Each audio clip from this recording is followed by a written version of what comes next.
flutes from the kitchen cupboard and a bottle of chilled champagne from the fridge, our favorite Bollinger. He deftly opens the bottle, not spilling a drop, pours the pale pink champagne into each glass, and hands one to me. Taking up the other, he gently parts my legs and moves forward to stand between them. "Here's to us, Mrs. Gray." Mr. Gray, I whisper, conscious of my smile. We clink glasses and take a sip. "I know you're tired," he whispers, rubbing his nose against mine, "but I'd really like to go to bed and not to sleep." He kisses the corner of my mouth. "It's our first night back here, and you're really mine." His voice drifts off as he plants soft kisses down my throat. It's early evening in Seattle, and I am dog-tired, but desire blooms deep in my belly. Christian murmuring peacefully beside me as I stare at the pink and golden streaks of the new dawn through the vast windows. His arm is draped loosely over my breasts, and I try to match his breathing in an effort to get back to sleep. But it's hopeless. I'm wide awake, my body clock on Greenwich Mean Time, my mind racing. So much has happened in the last 3 weeks. Who am I kidding? The last 3 months. But I feel that my feet haven't touched the ground. And now, here I am, Mrs. Christian Gray, married to the most delicious, sexy, philanthropic, absurdly wealthy mogul a woman could meet. How did this all happen so fast? I shift onto my side to gaze at him. I know he watches me sleep, but I rarely get the opportunity to repay the compliment. He looks young and carefree in his sleep, his long lashes fanned against his cheek, a light smattering of stubble covering his jaw, and his sculptured lips slightly parted, relaxed as he breathes deeply. I want to kiss him, to push my tongue between his lips, run my fingers over his soft yet prickly stubble. I really have to fight the urge not to touch him, not to disturb him. I could just tease his earlobe with my teeth and suck. My subconscious glares up at me over her half-moon spectacles, distracted from Volume 2 of The Complete Works of Charles Dickens, and mentally chastises me. "Leave the poor man alone, Anna." I am back to work on Monday. We have today to reacclimate, then we're back into our routine. It will be odd not seeing Christian for a whole day after spending almost every minute together for the last 3 weeks. I lie back and stare at the ceiling. One would think that spending so much time together would be suffocating, but that's just not the case. I've loved each and every minute, even our fighting. Every minute. Except the news of the fire at Grey House. My blood chills. Who would want to harm Christian? My mind gnaws at this mystery again. Someone in his business? An ex? A disgruntled employee? I have no idea. And Christian remains tight-lipped about it all, drip-feeding me the minimum information he can get away with in a bid to protect me. I sigh, my shining white and dark knight always trying to protect me. How am I going to make him open up more? He stirs, and I still, not wanting to wake him. But it has the opposite effect. Damn. 2 bright eyes gaze at me. What's wrong? Nothing. Go back to sleep. I try my reassuring smile. He stretches, rubs his face, and then grins at me. "Jet lag?" he asks. "Is that what this is? I can't sleep." "I have the universal panacea right here, just for you, baby." He grins like a schoolboy, making me roll my eyes and giggle at the same time. And just like that, my dark thoughts are swept aside and my teeth find his earlobe.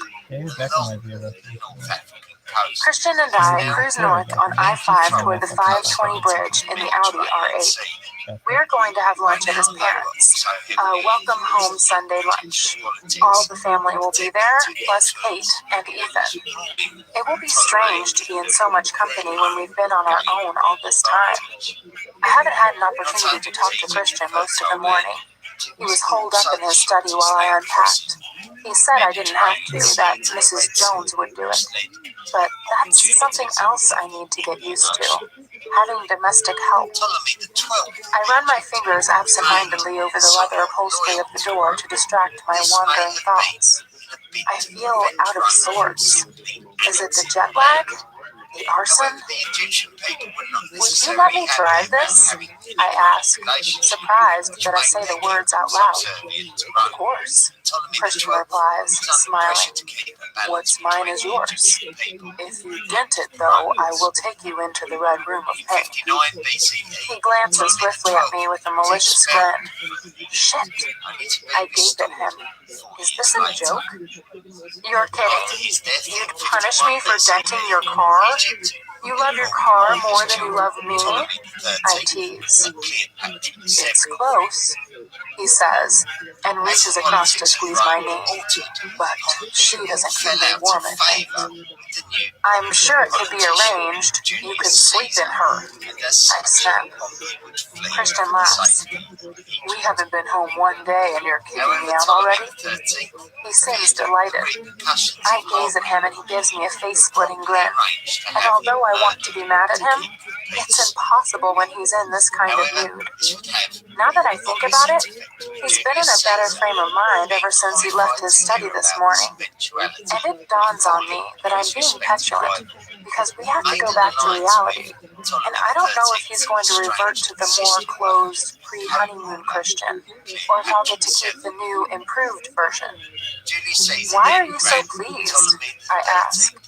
He flashes yet another grin at me. Because this conversation is so normal. Normal? I snort.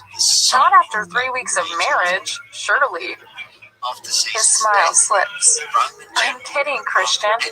I mutter quickly, not wanting to kill his mood. It strikes me how unsure he is of himself sometimes. I suspect that he's always been like this, but has just hidden his uncertainty beneath an intimidating exterior.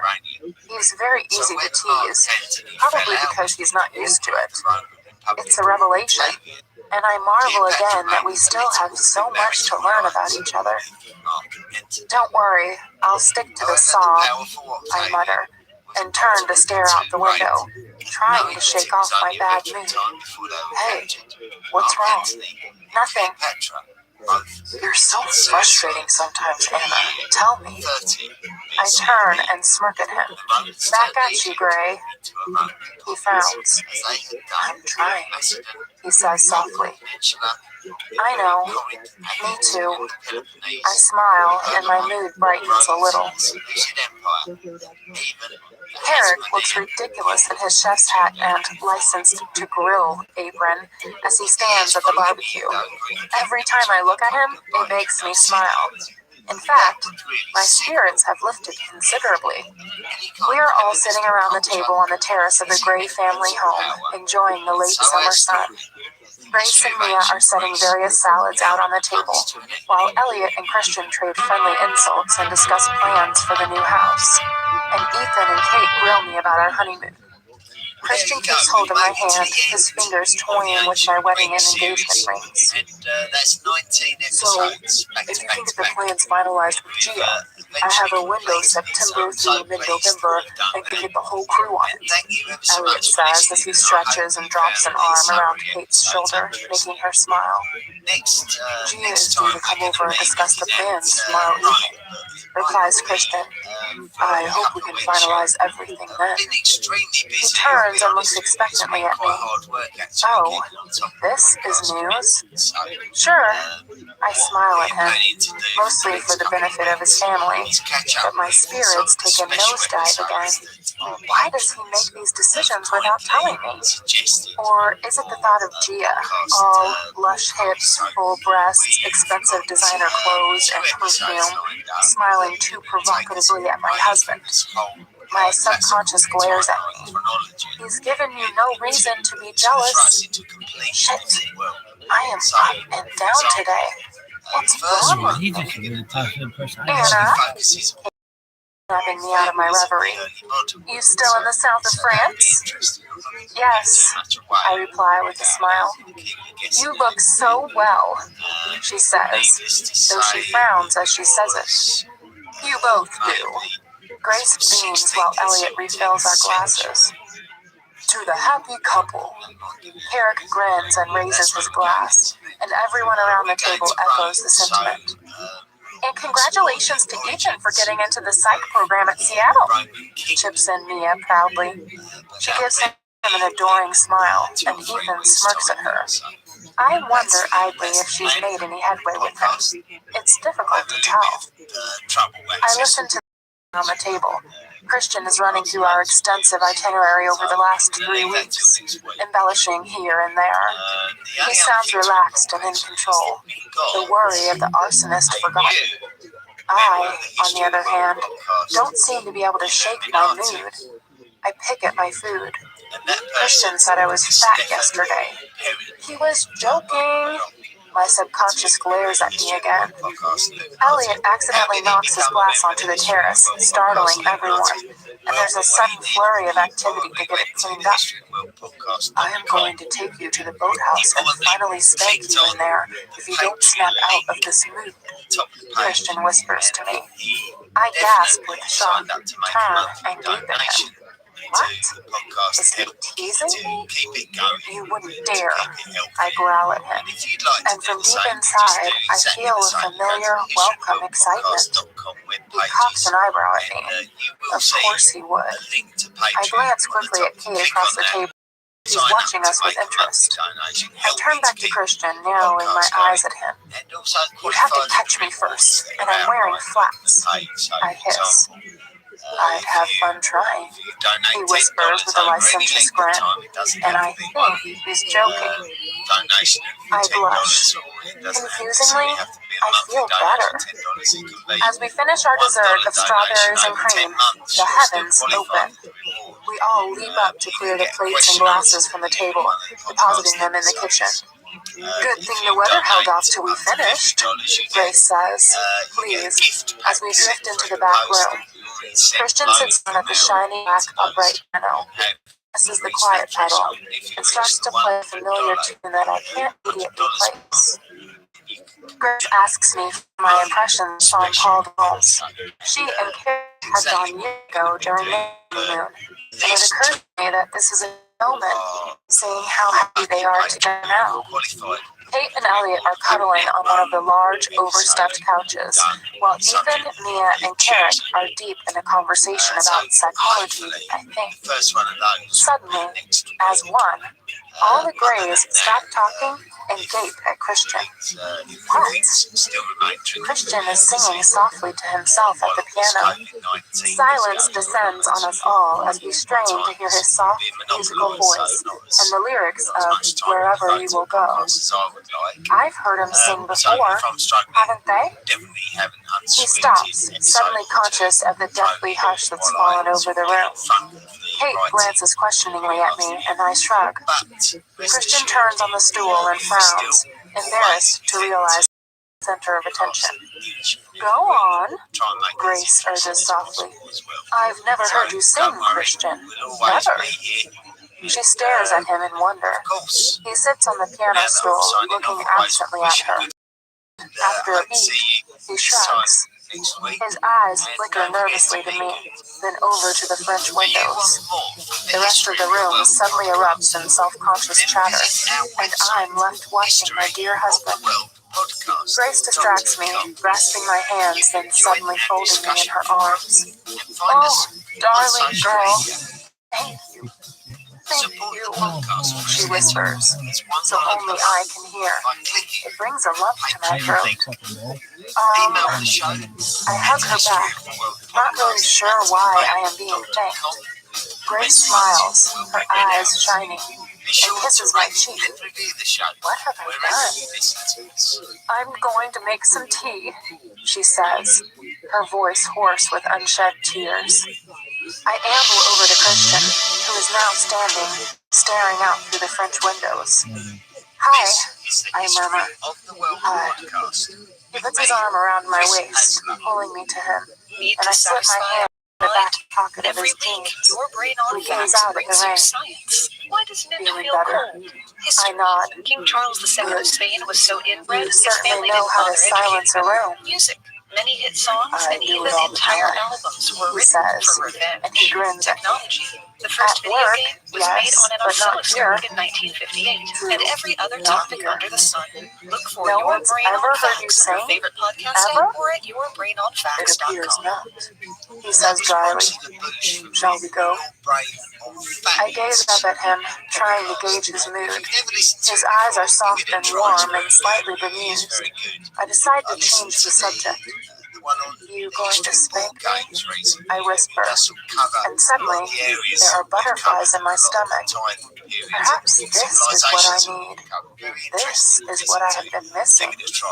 He gazes down at me, his eyes darkening. I don't want to hurt you, but I'm more than happy to play.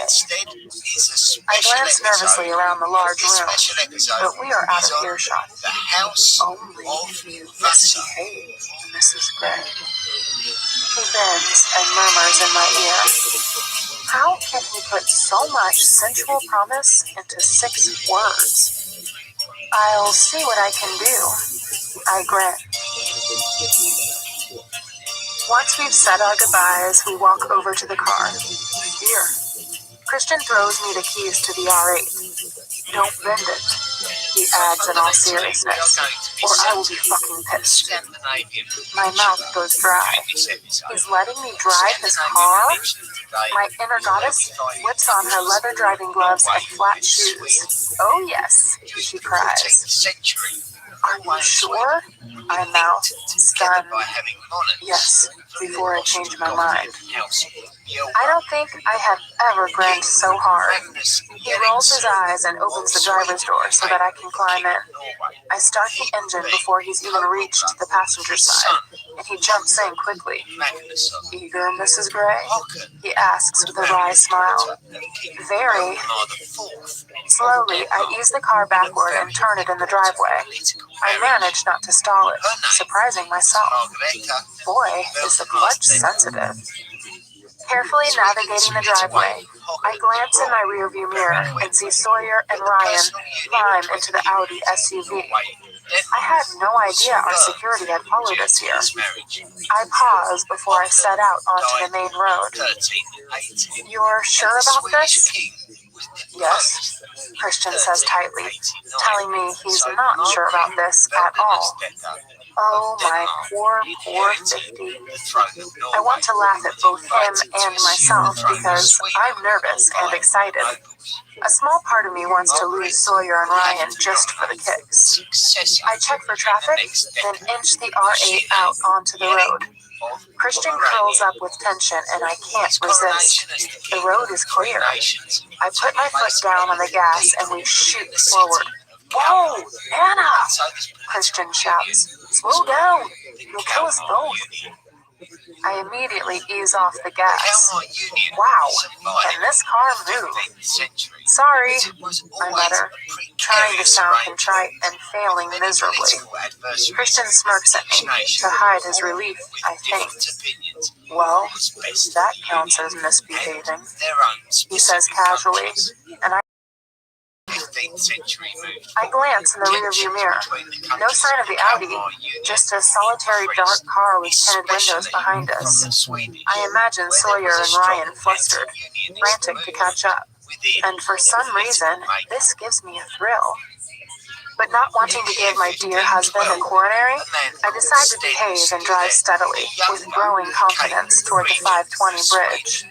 Suddenly, Christian swears and struggles to pull his BlackBerry from the pocket of his jeans. What? He snaps angrily at whoever it is on the other end of the line. No, he says and glances behind us. Yes, she is. I briefly check the rearview mirror, but I don't see anything odd, just a few cars behind us. The SUV is about 4 cars back, and we're all cruising at an even pace. I see. Christian sighs long and hard and rubs his forehead with his fingers. Tension radiates off him. Something's wrong. Yes. I don't know. He glances at me and lowers the phone from his ear. We're fine. Keep going. He says calmly, smiling at me, but the smile doesn't touch his eyes. Shit. Adrenaline spikes through my system. He picks up the phone again. Okay on the 520. As soon as we hit it. Yes, I will. He slots the phone into the speaker cradle, putting it on hands-free. What's wrong, Christian? Just look where you're going, baby, he says softly. I'm heading for the on-ramp of the 520 in the direction of Seattle. When I glance at Christian, he's staring straight ahead. I don't want you to panic, he says calmly. But as soon as we're on the 520 proper, I want you to step on the gas. We're being followed. Followed? Holy shit! My heart lurches into my mouth, pounding. My scalp prickles and my throat constricts with panic. Followed by whom? My eyes dart to the rearview mirror and, sure enough, the dark car I saw earlier is still behind us. Fuck! Is that it?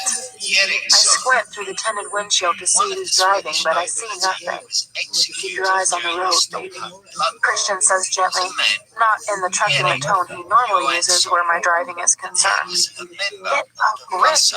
I mentally slap myself to subdue the dread that's threatening to swamp me. Suppose whoever's following us is armed and after Christian. Shit! I'm hit by a wave of nausea. How do you know we're being followed? My voice is a breathy whisper. The Dodge behind us has false license plates. How does he know that? I signal as we approach the 520 from the on-ramp. It's late afternoon, and although the rain has stopped, the roadway is wet. Fortunately, the traffic is reasonably light. Ray's voice echoes in my head from one of his many self-defense lectures. It's the panic that's gonna kill you or get you seriously hurt, Annie. I take a deep breath, trying to bring my breathing under control. Whoever is following us is after Christian. As I take another deep, steadying breath, my mind begins to clear and my stomach settles. I have to keep Christian safe. I wanted to drive this car, and I wanted to drive it fast. Well, here's my chance. I grip the steering wheel and take a final glance at my rearview mirror. The Dodge is closing on us. I slow right down, ignoring Christian's sudden panicked glance at me, and time my entrance onto the 520 so that the Dodge has to slow and stop to wait for a gap in the traffic. I drop a gear and floor it. The R8 shoots forward, slamming us both into the backs of our seats. The speedometer whips up to 75 miles per hour. Steady, baby, Christian says calmly, though I'm sure he's anything but calm. I weave between the two lanes of traffic, like a black piece in a game of checkers, effectively jumping the cars and trucks. We're so close to the lake on this bridge, it's as if we're driving on the water. I studiously ignore the angry, disapproving looks from other drivers. Christian clutches his hands together in his lap, keeping as still as possible. And in spite of my fevered thoughts, I wonder vaguely if he's doing it so he doesn't distract me. Good girl, he breathes in encouragement. He glances behind him. I can't see the Dodge. We're right behind the unsub, Mr. Gray. Sawyer's voice comes through the hands-free. He's trying to catch up with you, sir. We're going to try and come alongside, put ourselves between your car and the Dodge. Unsub? What does that mean? Good. Mrs. Gray is doing well. At this rate, provided the traffic remains light, and from what I can see it is, we'll be off the bridge in a few minutes. Sir, we flash past the bridge control tower, and I know we're halfway across Lake Washington. When I check my speed, I'm still doing 75. You're doing really well, Anna. Christian murmurs again as he gazes out the back of the R8. For a fleeting moment, his tone reminds me of our first encounter in his playroom, when he patiently encouraged me through our first scene. The thought is distracting, and I dismiss it immediately. Where am I headed? I asked, moderately calmer. I had the feel of the car now. It's a joy to drive, so quiet and easy to handle. It's hard to know how fast we are going. Driving at this speed in this car is easy. Mrs. Gray, head for I-5 and then south. We want to see if the Dodge follows you all the way. Sawyer says over the hands-free. The traffic lights on the bridge are green, thank heavens, and I race onward. I glance nervously at Christian, and he smiles reassuringly. Then his face falls. Shit, he swears softly. There is a line of traffic ahead as we come off the bridge, and I have to slow down, glancing anxiously in the mirror once more. I think I spot the Dodge. 10 or so cars back? Yeah, I see it, Christian says, peering. I wonder who the fuck it is. Me too. Do we know if it's a man driving? I blurt out toward the cradled BlackBerry. No, Mrs. Gray. Could be a man or a woman. The tent is too dark. A woman? Christian says. I shrug. You're Mrs. Robinson? I suggest, not taking my eyes off the road. Christian stiffens and lifts the BlackBerry out of its cradle. She's not my. He growls. I haven't spoken to her since my birthday, and Eleanor wouldn't do this. It's not her style. Layla? She's in Connecticut with her parents, I told you. Are you sure? He pauses. No, but if she'd absconded, I'm sure her folks would have let Flynn know. Let's discuss this when we're home. Concentrate on what you're doing. But it might just be some random car. I'm not taking any risks. Not where you're concerned. He snaps. He replaces the BlackBerry in its cradle so we're back in contact with our security team. Oh, shit. I don't want to rattle Christian right now. Later, maybe. I hold my tongue. Fortunately, the traffic is thinning a little. I am over the Mount Lake intersection toward the I-5, weaving through the cars again. What if we get stopped by the cops? I ask. That would be a good thing. Not for my license. Don't worry about that, he says. Unexpectedly, I hear humor in his voice. I put my foot down again and hit 75. Boy, this car can move. I love it. She's so easy. I touch 85. I don't think I have ever driven this fast. I was lucky if my Beetle ever hit 50 miles an hour. He's cleared the traffic and picked up speed. Sawyer's disembodied voice is calm and informative. He's doing 90. Shit. Faster. I press down on the gas and the car purrs to 95 miles per hour as we approach the I-5 intersection.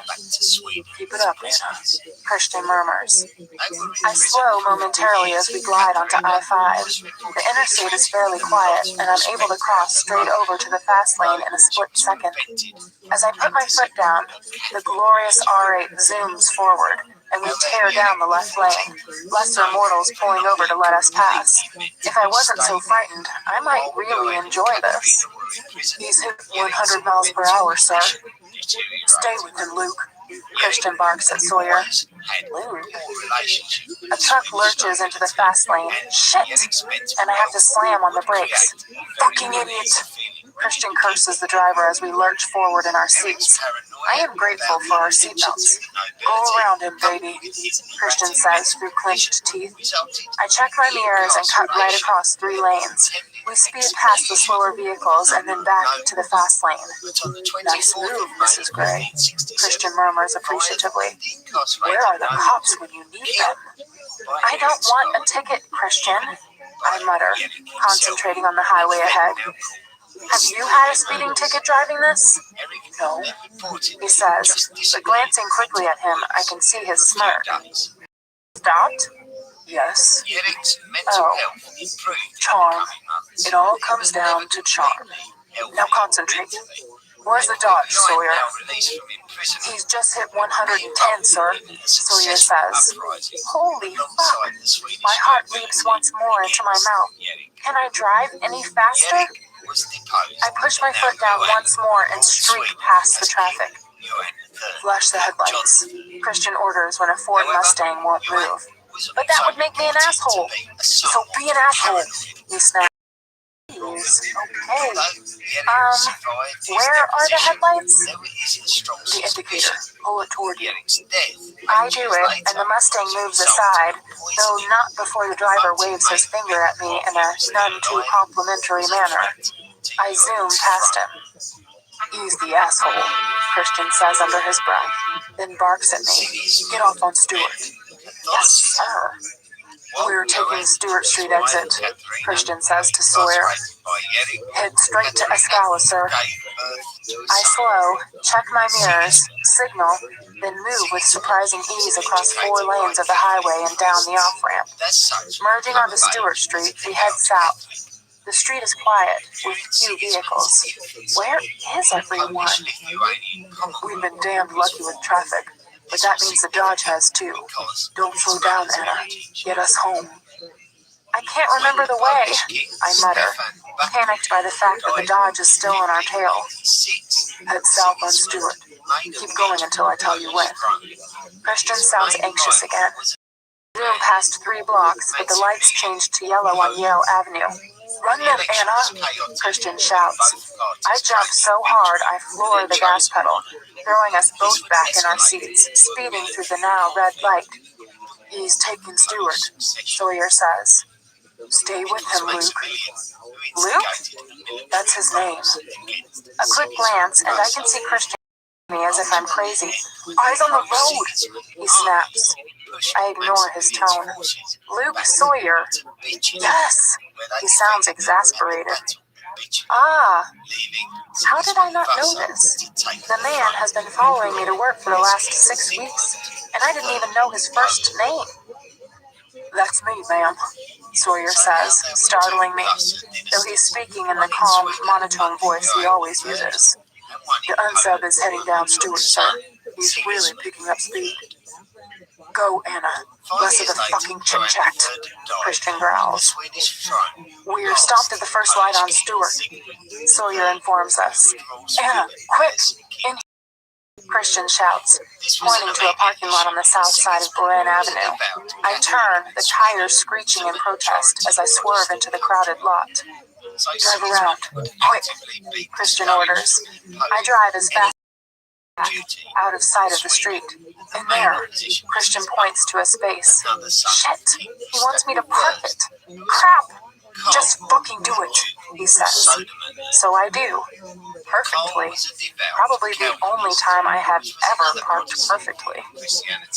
We're hidden in the parking lot between Stewart and Boren, Christian says into the BlackBerry. Okay, sir.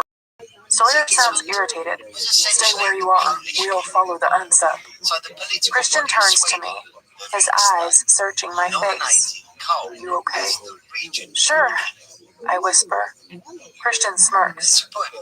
Whoever's driving that Dodge can't hear us, you know. And I laugh.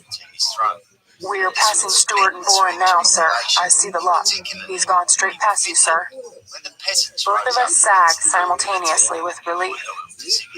Well done, Mrs. Gray. Good driving. Christian gently strokes my face with his fingertips, and I jump at the contact, inhaling deeply. I had no idea I was holding my breath. Does this mean you'll stop complaining about my driving? I ask. He laughs. I wouldn't go so far as to say that.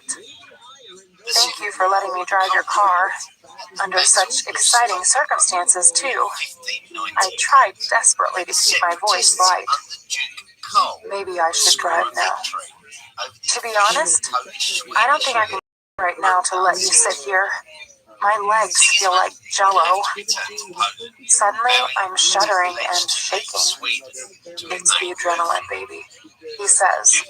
You did amazingly well, as usual. You blow me away, Anna. You never let me down. He touches my cheek tenderly with the back of his hand, his face full of love, fear, regret, so many emotions at once, and his words are my undoing. Overwhelmed, a strangled sob escapes from my constricted throat, and I start to cry. No, baby, no. Please don't cry. He reaches over and, despite the limited space we have, pulls me over the handbrake console to cradle me in his lap. Smoothing my hair off my face, he kisses my eyes, then my cheeks, and I curl my arms around him and sob quietly into his neck.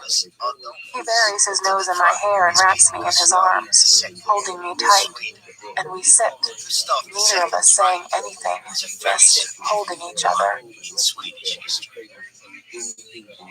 Sawyer's voice startles us. The unsub has slowed outside Escala. He's casing a joint. Follow him, Christian snaps. I wipe my nose on the back of my hand and take a deep, steadying breath. Use my shirt. Christian kisses my temple. Sorry, I mutter, embarrassed by my crying. What for? Don't be. I wipe my nose again. He tips my chin up and plants a gentle kiss on my lips. Your lips are so soft when you cry, my beautiful, brave girl, he whispers. Then, Christian stills, one hand on my back, the other on my behind. Kiss me, I breathe, and I watch his lips part as he inhales sharply. Leaning across me, he takes a blackberry out of its cradle and tosses it onto the driver's seat beside my sandaled feet. Then his mouth is on me as he moves his right hand into my hair, holding me in place, and lifts his left to cradle my face. His tongue invades my mouth, and I welcome it. Adrenaline turns to lust and streaks through my body. I clasp his running my fingers over his sideburns, relishing the taste of them. He groans at my fevered response, low and deep in his throat, and my belly tightens swift and hard with carnal desire. His hand moves down my body, brushing my breast, my waist, and down to my backside. I shift fractionally. Ah, he says, and breaks away from me, breathless. What? I mutter against his lips. Anna, we're in a car lot in Seattle. So? Well, to fuck you and you're shifting around on me, it's uncomfortable. My craving spirals out of control at his words, tightening all my muscles below my waist once more. Fuck me then. I kiss the corner of his mouth. I want him. Now. That car chase was exciting. Too exciting. Terrifying. And the fear has jump-started my libido. He leans back to gaze at me, his eyes dark and hooded. Here? His voice is husky. My mouth goes dry. How can he turn me on with one word? Yes, I want you. Now. He tilts his head to one side and stares at me for a few moments. Mrs. Gray, how very brazen, he whispers, after what feels like an eternity. His hand tightens around my hair at my nape, holding me firmly in place, and his mouth is on mine again, more forcefully this time. His other hand skims down my body, down over my behind, and lower still to my mid-thigh. My fingers curl into his overlong hair. I'm so glad you're wearing a skirt, he murmurs as he slips his hand beneath my blue and white patterned skirt to caress my thigh. I squirm once more on his lap, and the air hisses between his teeth. Keep still, he growls. He cups my sex with his hand, and I still immediately. His thumb brushes over my clitoris, and my breath catches in my throat as pleasure jolts like electricity, deep, deep, deep inside me. Still, he whispers. He kisses me once more as his thumb circles gently around me through the sheer fine lace in my designer underwear. Slowly, he eases two fingers past my panties and inside me. I groan and flex my hips toward his hand. Please, I whisper. Oh, you are so ready, he says, sliding his fingers in and out, torturously slowly. You car chasers turn you on. You turn me on. And withdraws his fingers suddenly, leaving me wanting. He scoops his arm under my knees and, taking me by surprise, he lifts me and swings me around to face the windshield. Place your legs on either side of mine, he orders, putting his legs together in the middle of the footwell. I do as I'm told, placing my feet on the floor on either side of his. He runs his hands down my thighs, then back, pulling up my skirt. Hands on my knees, baby. Lean forward. Lift that glorious ass in the air. Mind your head. Shit. We are really going to do this in a public parking lot. I quickly scan the area in front of us and see no one, but feel a thrill coursing through me. I'm in a public lot. This is so hot.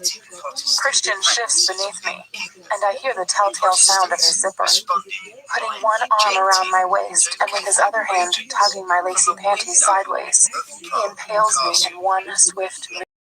Ah! I cry out, grinding down on him, and his breath hisses through his teeth. His arm snakes around me up to my neck, and he grasps me under my chin. His hand spreads across my neck, pulling me back and tilting my head to one side so he can kiss my throat. His other hand grips. We start to move. I push up with my feet, and he tilts himself into me, in and out. The sensation is... I groan loudly. It's so deep this way. My left hand curls around the handbrake. My right hand braced against the door. His teeth graze my earlobe and he tugs. It's almost painful. He bucks again and again into me. I rise and fall, and as we establish a rhythm, he moves his hand around beneath my skirt to the apex of my thighs, and his fingers gently tease my clitoris through the sheer finery of my panties. Ah! Be quick. He breathes into my ear through gritted teeth. His hand still curled around my neck beneath my chin. We need to do this quick, Anna. And he increases the pressure of his fingers against my sex. Ah! I feel the familiar build of pleasure, bunching deep and thick inside me. Come on, baby. He rasps at my ear. I want to hear you. I moan again, and I am all sensation, my eyes tightly closed. His voice at my ear, his breath on my neck, pleasure radiating out from where his fingers tease my body and where he slams deep inside me, and I am lost.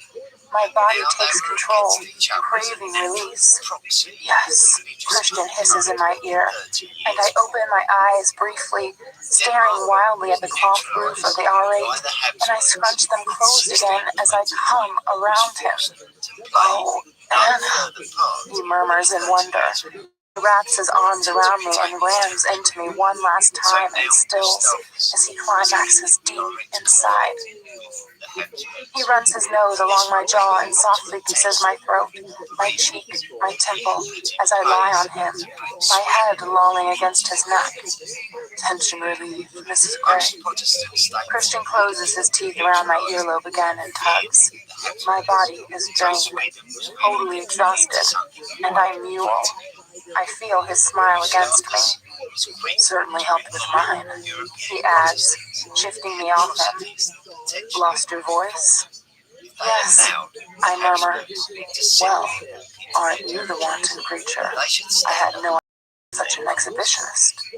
I sit up immediately, alarmed. He tenses. No one's watching, are they? I glance anxiously around the car lot. Do you think I'd let anyone watch my wife come? He strokes his hand down my back reassuringly, but the tone of his voice sends shivers down my spine. I turn to gaze at him and grin impishly. Car sex! I exclaim. He grins and tucks a strand of hair behind my ear. Let's hit back. I'll try. He opens the door to let me climb off his lap and out into the parking lot. When I glance down, he's quickly doing up his fly. He follows me out and then holds the door open for me to climb back in. Strolling quickly around to the driver's side, he climbs in beside me, retrieves the BlackBerry, and makes a call. Where's Sawyer? He snaps. And the Dodge? How come Sawyer's not with you? He listens intently to Ryan, I assume. Her? He gasps. Stick with her. Christian hangs up and gazes at me. Her? The driver of the car? Who could that be? Elena? Layla? The driver of the Dodge is female? So it would appear, he says quietly. His mouth presses into a thin, angry line. Let's get you home, he mutters. He starts up the R8 with a roar and reverses smoothly out of the space. Where's the, unsub? What does that mean, by the way? Sounds very BDSM. Christian smiles briefly as he eases the car out of the lot and back onto Stewart Street. It stands for unknown subject. Ryan is ex-FBI. Ex-FBI? Don't ask. Christian shakes his head. It's obvious he's deep in contemplation. Well, where is this female unsub? On the I-5, heading south. He glances at me, his eyes grim. Whoa, from passionate to calm to anxious in the space of a few moments. I reach over and caress his thigh, running my fingers leisurely up the inside seam of his jeans, hoping to improve his mood. He takes his hand off the steering wheel and stops the slow ascent of my hand. No, he sighs. We've made it this far. You don't want me to have an accident 3 blocks from home. He raises my hand to his lips and plants a cool kiss on my index finger to take the sting out of his rebuke. Cool, calm, authoritative. My 50. And for the first time in a while, he makes me feel like a wayward child. I withdraw my hand and sit quietly for a moment. Female? Apparently so. He sighs, turns into the underground garage at Escala, and punches the access code into the security pad. The gate swings open and he drives on, smoothly parking the R8 in its designated space. I really like this car, I murmur. Me too. And I like how you handled it, and how you managed not to break it. You can buy me one for my birthday. I smirk at him. Christian's mouth drops open as I climb out of the car. A white one, I think, I add, leaning down and grinning at him. He smiles. Anastasia Gray, you never cease to amaze me. I shut the door and walk to the end of the car to wait for him. Gracefully, he climbs out, watching me with that look that calls to something deep inside me. I know this look well. Once he's in front of me, he leans down and whispers, You like the car? I like the car. I've fucked you in it. Perhaps I should fuck you on it. I gasp, and a sleek silver BMW pulls into the garage. Christian glances at it anxiously, then with annoyance, and gives me a sly smile. But it looks like we have company. Come. He grabs my hand and heads for the garage elevator. He pushes the call button, and as we wait, the driver of the BMW joins us. He's young, casually dressed, with long, layered, dark hair. He looks like he works in the media. Hi, he says, smiling warmly at us.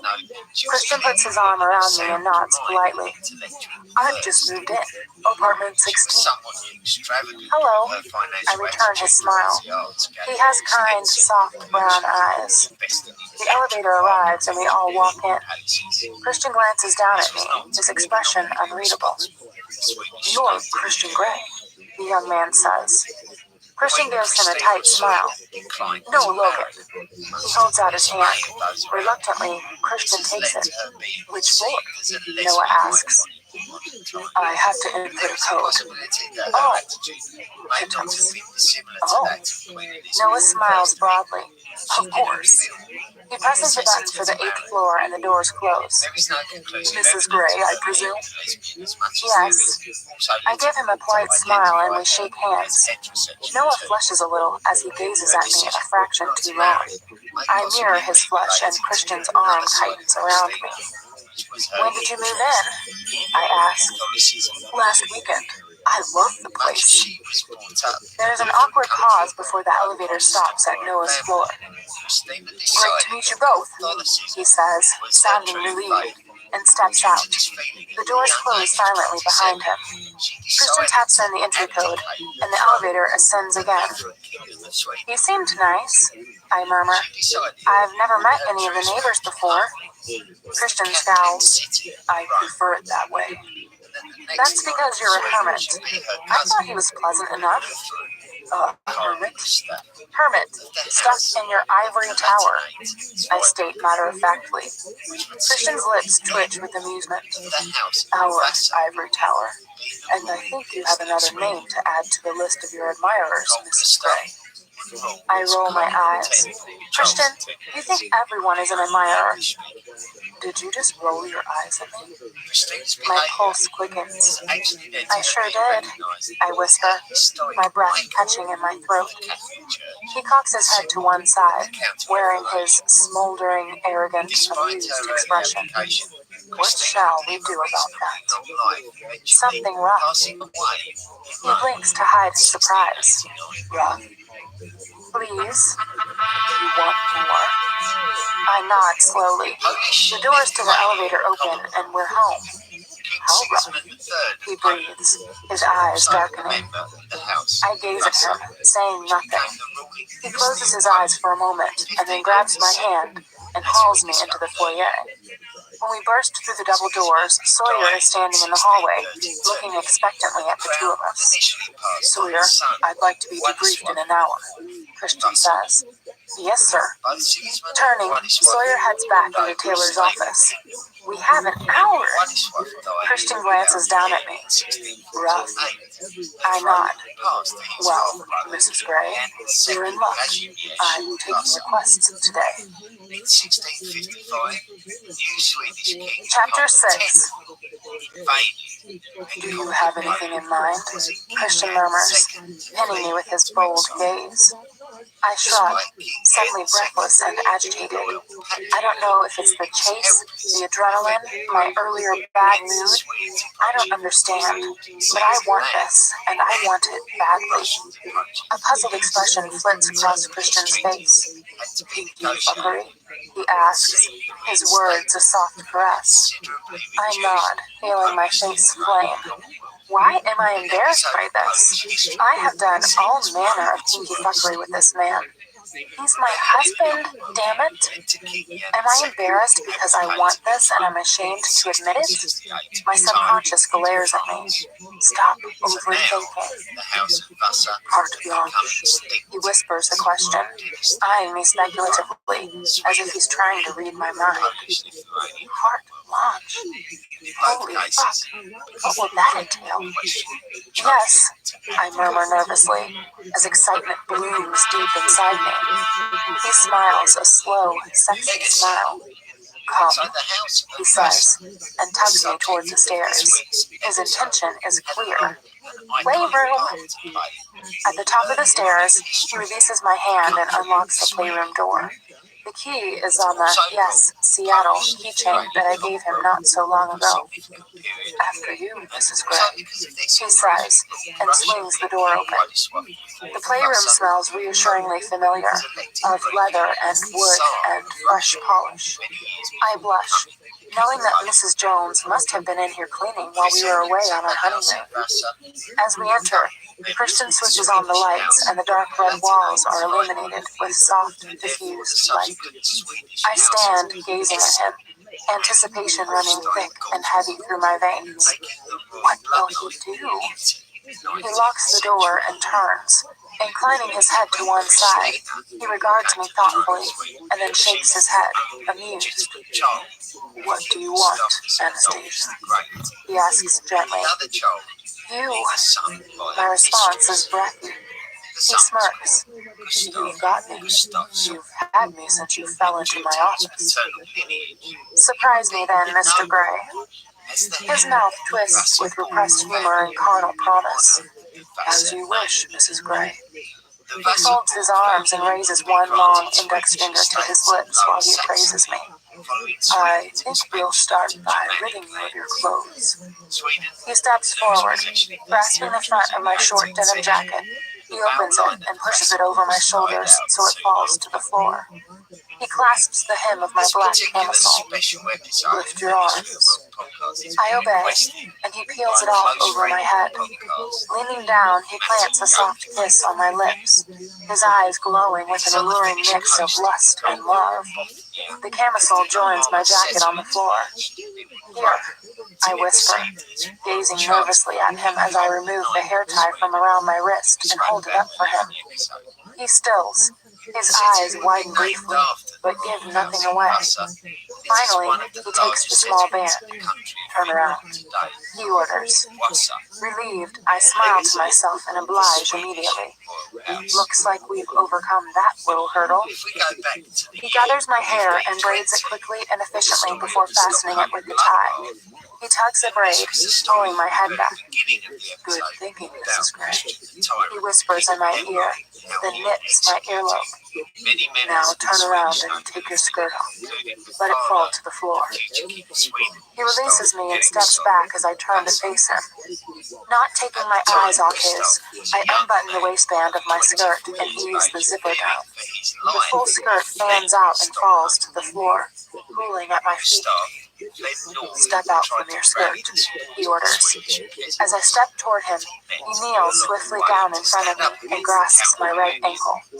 Deftly, he unbuckles my sandals one at a time while I lean forward, balancing myself with a hand on the wall under the pegs that used to hold all his whips, crops, and paddles. The flogger and the riding crop are the only implements that remain. I eye them with curiosity. Will he use those? Having removed my shoes, so I'm just in my lacy bra and panties, Christian sits back on his heels, gazing up at me.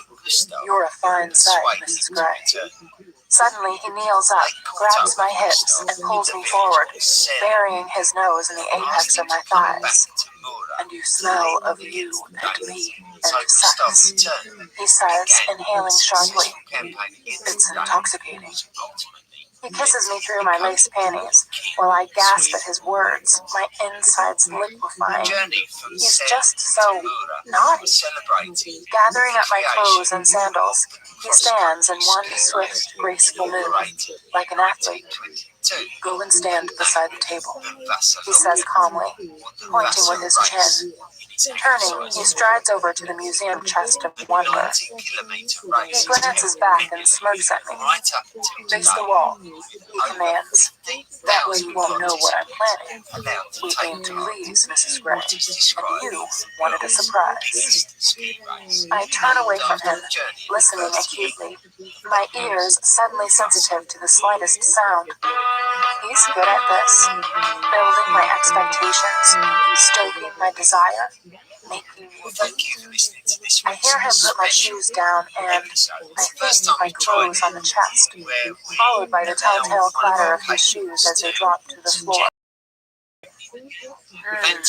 Love barefoot Christian. A moment later, I hear him pull open a drawer. Toys!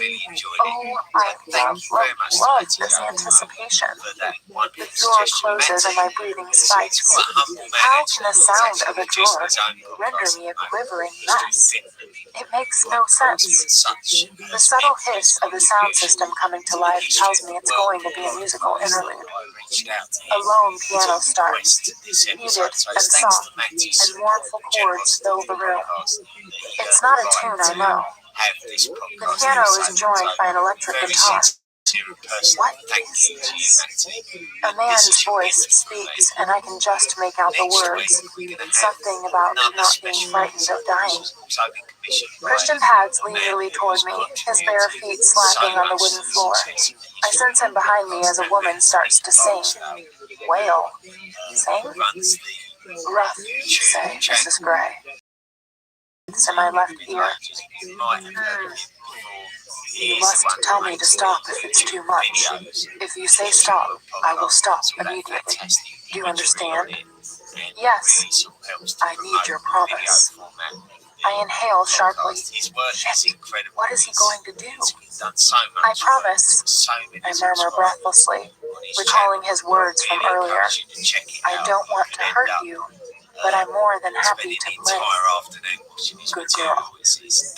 Leaning down, he plants a kiss on my naked shoulder, then hooks a finger beneath my bra strap and traces a line across my back beneath the strap. I want to moan. How does he make the slightest touch so erotic? Take it off, he whispers in my ear, and I hurriedly oblige and let my bra fall to the floor. His hands skim down my back, and he hooks both of his thumbs into my panties and slides them down my legs, on my backside, and stands. I'm going to blindfold you. Heartfelt melody. Bend down and lie flat on the table. His words are softly spoken. Now, without hesitation, I bend over the side of the table and rest my torso on the highly polished wood, my face flush against the hard surface. It's cool against my skin, and it smells vaguely of beeswax with a citrus tang. Stretch your arms up and hold on to the edge. Hey? Reaching forward, I clutch the far edge of the table. It's quite wide, so my arms are fully extended. If you let go, I will spank you. Do you understand? Yes. Do you want me to spank you, Anastasia? Everything south of my waist tightens deliciously. I realize I've wanted this since he threatened me during lunch, and neither the car chase nor our subsequent intimate encounter has sated this need. Yes. My voice is a hoarse whisper. Why? Oh, do I have to have a reason? I shrug. Tell me. He coaxes. And from out of nowhere he smacks me hard. Ah! I cry out. Hush now. He gently rubs my behind where he's hit me. Then he leans over me, his hips digging into my backside, plants a kiss between my shoulder blades, and trails kisses across my back. He's taken his shirt off, so his chest hair tickles my back, and his erection presses against me through the rough fabric of his jeans. Open your legs, he orders. I move my legs apart, wider. I groan and spread my legs wider. Good girl. He breathes. He traces his finger down my back, along the crack between my buttocks, and over my anus, which shrinks at his touch. We're going to have some fun with this, he whispers. Ah. His finger continues down over my perineum and slowly slides into me. I see you're very wet, Anastasia. From earlier or from now? I groan and he eases his finger in and out of me, over and over. I push back on his hand, relishing the intrusion. Oh, Anna, I think it's both. I think you do. Oh, I do. He withdraws his finger and smacks me hard once more. Tell me, he whispers, his voice hoarse and urgent. Yes, I do. I whimper. He smacks me hard once more, so I cry out, then sticks 2 fingers inside me. He withdraws them immediately, spreading the moisture up, over, and around my anus. What are you going to do? I ask, breathless. Oh my, is he going to fuck my ass? It's not what you think, he murmurs reassuringly. I told you, one step at a time with this, baby. I hear the quiet spurt of some liquid, presumably from a tube. Then his fingers are massaging me, there, again, lubricating me, there. I squirm as my fear glows. He smacks me once more, lower, till he hits my sex. I groan. It feels so good. Keep still, he says, and don't let go. Ah, this is lube. He spreads some more on me. I try not to wriggle beneath him, but my heart is pounding wire as desire and anxiety pump through me. I have wanted to do this to you for some time now, Anna. I groan, and I feel something cool, metallically cool, run down my spine. I have a small present for you here, Fog.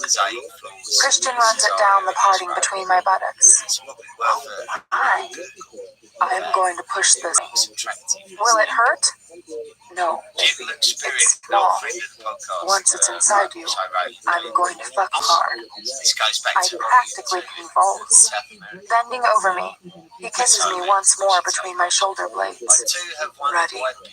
He whispers. Ready? Am I ready for this? Yes, I mutter quietly, my mouth dry. He runs another finger down past my ass and perineum and slips it inside me. Fuck, it's his thumb.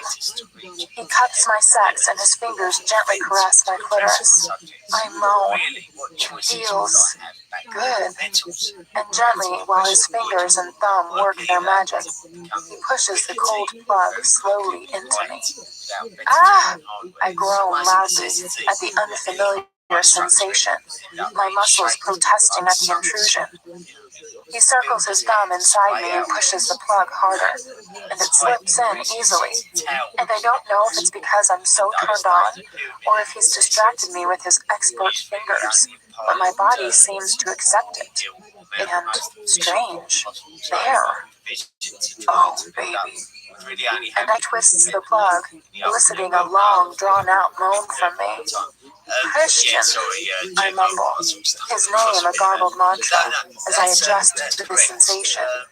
Good girl, he murmurs, and down my side until it reaches my hip. Slower, his foot pushing against mine. Don't let go of the table, Anna, he warns. No, I gasp. Something rough? Tell me if I'm too rough, understand? Yes, I whisper, into me and pulls me onto him at the same time, jolting the plug forward, deeper. Fuck! I cry out. He stills, his breathing harsher, and my panting matches his. I try the sensations, the delicious fullness, the tantalizing feeling that I am doing something forbidden, the erotic pleasure that spirals outward from deep within me. He pulls gently on the plug. Oh my! I moan, and I hear his sharp intake of breath, a gasp of pure, unadulterated pleasure. It heats my blood. Have I ever felt so wanton? So, again, he whispers. Yes. Stay flat, he orders. He eases out of me and rams into me again. Oh, I wanted this. Yes, I hiss. And he picks up the pace, his breathing more labored, matching my own as he thrashes into me. Oh, Anna, he gasps. He moves one of his hands from my hips and twists the plug again, tugging it slowly, pulling it out and pushing it back in. The feeling is indescribable, and I think I'm going to pass out on the table. He never misses a beat as he takes me, again and again, moving strong and hard inside me, my insides tightening and quivering. Oh, fuck! I moan. This is going to rip me apart. Yes, baby, he hisses. Please, I beg him. And I don't know what for. To stop? To never stop? To twist the plug again? My insides are tightening around him and the plug. That's right. He breathes, and he slaps me hard on my right buttock. And I come, again and again. Falling, spinning, pulsing around and around. And Christian gently pulls the plug out. Fuck! I scream, and Christian grabs my hips and climaxes loudly, holding me still. The woman is still singing. Christian always puts songs on repeat in here. Strange. I am curled in his arms on his lap, our legs tangled together, with my head resting against his chest. We're on the floor of the playroom by the table. Welcome back, he says, peeling the blindfold off me. I blink as my eyes adjust to the muted light. Tipping my chin back, he plants a soft kiss on my lips, his eyes focused on and anxiously searching mine. I reach out to caress his face. He smiles. Well, did I fulfill the brief? He asks, amused. I frown. Brief? You wanted rough, he says gently. I grin because I just can't help it.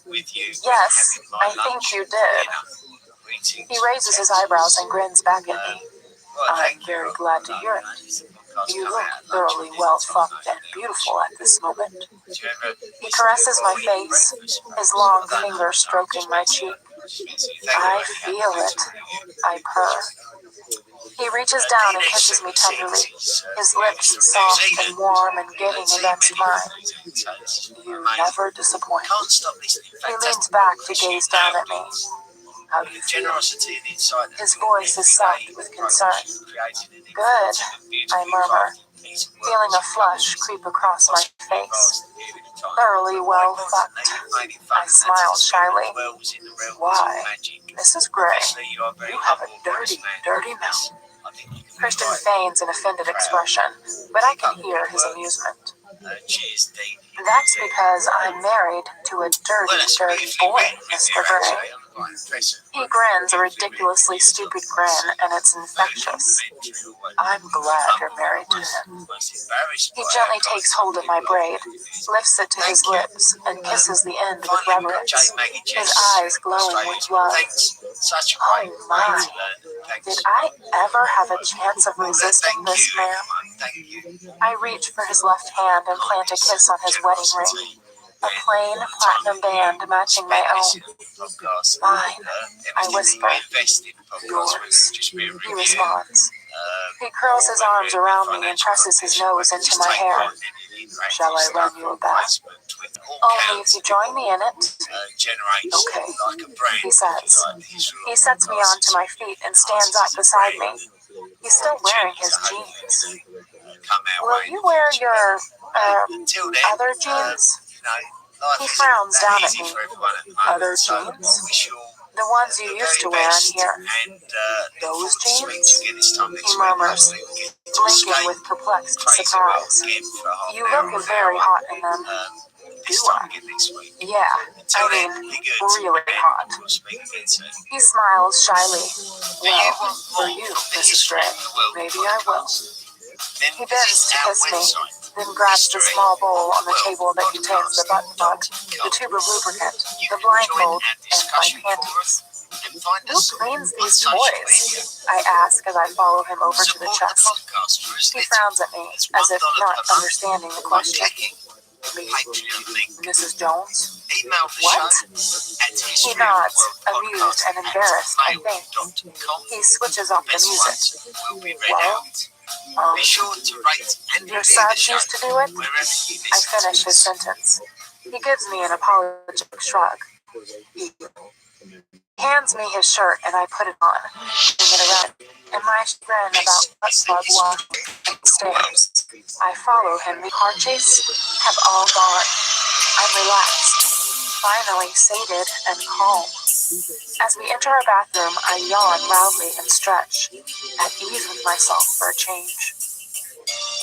What is it? Christian asks as he turns on the faucet. I shake my head. Tell me, he asks softly. He spills jasmine bath oil into the running water, filling the room with its sweet, sensual scent. I just feel better. He smiles. Yes, you've been in a strange mood today, Mrs. Gray. Standing, he pulls me into his arms. I know you're worrying about these recent events. I'm sorry you're caught up in them. I don't know if it's a vendetta, an ex-employee, or a business rival. If anything would have happened to you because of me. His voice drops to a pained whisper. I curl my arms around him. What if something happens to you, Christian? I voice my fear. He gazes down at me. We'll figure this out. Now let's get you out of this shirt and into this bath. Shouldn't you talk to Sawyer? He can wait. His mouth hardens and I feel a sudden pang of pity for Sawyer. What's he done to upset Christian? Christian helps me out of his shirt, then frowns as I turn to him. My breasts still bear faded bruises from the love bites he gave me during our honeymoon, but I decide not to tease him about them. to believe it. I wonder if Ryan has caught up with the Dodge? The story may be We'll true, see. or After it may this be fact. fantasy. Get in. And if it is fantasy, He holds his hand out for then me. it may be I based on climb into something the hot, that fragrant really water happened, and sit that tentatively. simply glorified Ow! in My order ass to is inspire tender, the minds and of the hot people water makes me believing wince. themselves to be Easy, descendants baby, of the Christian characters warns. involved. But as he says it, Some the leaders uncomfortable may sensation claim that melts they away. are direct descendants Christian of stretches and heroes of climbs these in behind stories me, in order to pulling entice me their against his people chest. to look at them I nestle with the between his same legs, and we lie idolisation. idle and content in the hot When water. talking about these I run stories, my fingers we are down his talking about legs, the and cultures, gathering my braid in one mythology, hand, he and twirls the it gently Romans between his had their fingers. own mythology. We need to go over the plans for the new In fact, the house. Romans would keep Later this evening? reinventing their mythology. Sure. Such was the power and That significance woman is of coming back Imperial again. Rome.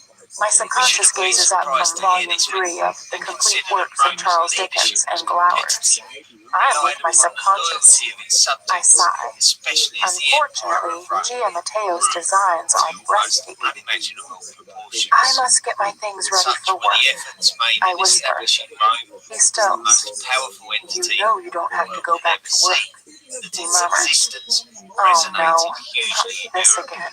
and beyond Christian, for many we've been through centuries to this. come. Please don't Especially resurrect when that you look at argument. the power He tugs my braid so my face the Holy tilts up Roman and back. Empire, whose cultural The same. foundations He find plants a soft themselves kiss on my traceable back lips. to Imperial Rome. However, I pull there on was sweatpants one and a early camisole mythology and about decide the to fetch my foundation of clothes Rome, from the playroom. which we still As speak I make of my way today. across the hallway, It is I hear about Christian's raised voice from his study. I freeze. Where the Romulus. fuck were you? Oh shit. He's shouting at Sawyer. Cringing, It I is dash inevitable upstairs to that the we are going playroom. to be I really don't want to hear what he has to say to him. I still find shouty Christian intimidating. Poor Sawyer. At least I get to shout back. Firstly, I gather up my clothes and Christian's shoes, then notice the small porcelain bowl with the butt plug still on top of the museum chest. Well, I suppose I should clean it. I add it to the pile and make my way back downstairs. I glance nervously through the great room, but all is quiet. Thank heavens. Taylor will be back tomorrow evening, and Christian is generally calmer when he's around. Taylor is spending some quality time today and tomorrow with his daughter. I wonder idly if I'll ever get to meet her. Mrs. Jones comes out of the utility room. We startle each other. Mrs. Gray, I didn't see you there. Oh, I'm Mrs. Gray now. Hello, Mrs. Jones. Welcome home, and congratulations. She smiles. Please, call me Anna. Mrs. Gray, I wouldn't feel comfortable doing that. Oh, why must everything change just because I have a ring on my finger? Would you like to run through the menus for the week? She asks, looking at me expectantly. Menus? This is not a question I have ever anticipated being asked. She smiles. When I first worked for Mr. Gray, every Sunday evening I would run through the menus for the upcoming week with him and list anything he might need from the grocery store. I see. Shall I take those for you? She holds out her hands for my clothes. Oh, actually, I haven't finished with these. And they are hiding the bowl with the butt plug in it. I turn crimson. It's a wonder I can look Mrs. Jones in the eye. She knows what we do. She cleans the room. Jeez, it's just weird having no privacy. When you're ready, Mrs. Gray, I'd be more than happy to run through things with you. Thank you. We are interrupted by an ashen-faced Sawyer. He stalks out of Christian's study and briskly crosses the great room. He gives us both a brief nod, not looking either of us in the eye, and slinks into Taylor's study. I'm grateful for his intervention, as I don't wish to discuss menus or butt plugs with Mrs. Jones right now. Offering her a brief smile, I scurry back to the bedroom. Will I ever get used to having domestic staff at my beck and call? I shake my head. One day, maybe. I dump Christian's shoes on the floor and my clothes on the bed, and take the bowl with the butt plug into the bathroom. I eye it suspiciously. It looks innocuous enough, and surprisingly clean. I don't want to dwell on that, and I washed it quickly with soap and water. Will that be enough? I'll have to ask Mr. Sexpert if it should be sterilized or something. I shudder at the thought. Romulus and Remus would then I like that Christian has turned the library over to me. It now houses an attractive white wooden desk I can work at. I take out my laptop and check my notes on the 5 manuscripts I read on our honeymoon. Yep, I have everything I need. Part of me dreads going back to work, but I can never tell Christian that. He'd seize on the opportunity to make me quit. I remember Roach's apoplectic reaction when I told him I was getting married, and to whom, and how, shortly afterward, my position was confirmed. I realize now it was because I was marrying the boss. The thought is unwelcome. I am no longer acting editor, the steel editor. I haven't yet plucked up the courage to tell Christian that I am not going to change my name at work. I think my reasons are solid. I need some distance from him, but I know there will be a fight when he finally realizes that. Perhaps I should discuss this with him tonight.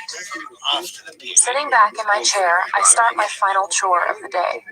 I glance at the digital clock on my laptop, which tells me it's 7 in the evening. Christian still hasn't emerged from his study, so I have time. Taking the memory card out of the Nikon camera, I load it into the laptop to transfer the photographs. As the pictures upload, I reflect on the day. Is Ryan back? Or is he still on his way to Portland? Has he caught up with the mystery woman? Has Christian heard from him? I want some answers. I don't care that he's busy. I want to know what's going on. And I suddenly feel a tad resentful that he's keeping me in the dark. I rise, intending to go and study, but as I do, the photos from the last few days of our honeymoon pop up on screen. Holy crap! Picture after picture of me, asleep. So many of me asleep. My hair over my face or fanned out across my pillow, lips parted, shit, sucking my thumb. I haven't sucked my thumb for years. So many photos. I had no idea he'd taken these. There are a few candid long shots, including one of me leaning over the rail of the yacht, staring moodily into the distance. How did I not notice him taking this? I smile at the photos of me curled up beneath him and laughing, my hair flying as I struggle, biting his tickling, tormenting fingers. And there's the one of him and me on the bed in the master cabin that he took at arm's length. I am cuddled on his chest, and he gazes at the camera, young, wide-eyed, in love. His other hand cups my head, and I am smiling like a love-struck fool. But I cannot take my eyes off Christian. Oh, my beautiful man. His ruffled, just-fucked hair, his gray eyes glowing, his lips parted and smiling. My beautiful man who cannot bear to be tickled, who could not bear to a while ago. Yet now he tolerates my touch. I must ask him if he likes it, or whether he lets me touch him for my pleasure rather than his. I frown, gazing down at his image, suddenly overwhelmed by my feelings for him. Someone out there wants to harm him. First, Charlie Tango, then the fire at GEH, and that damned card chase. I gasp, putting my hand to my mouth as an involuntary sob escapes. Abandoning my computer, I leap up to find him, not to confront him now, just to check that he's safe. Not bothering to knock, I barge into his study. Christian is sitting at his desk and talking on the phone. He looks up in surprised annoyance, but the irritation on his face disappears when he sees it's me. So you can't enhance it further? He says, continuing his phone conversation, though he doesn't take his eyes off me. Without hesitation, I walk around his desk, and he turns in his chair to face me. Frowning, I can tell he's thinking, what does she want? When I crawl onto his lap, his eyebrows shoot up in surprise. I put my arms around his neck and cuddle into him. Gingerly, he puts his arm around me. Yes, Barney. Could you hold one moment? He cups the phone against his shoulder.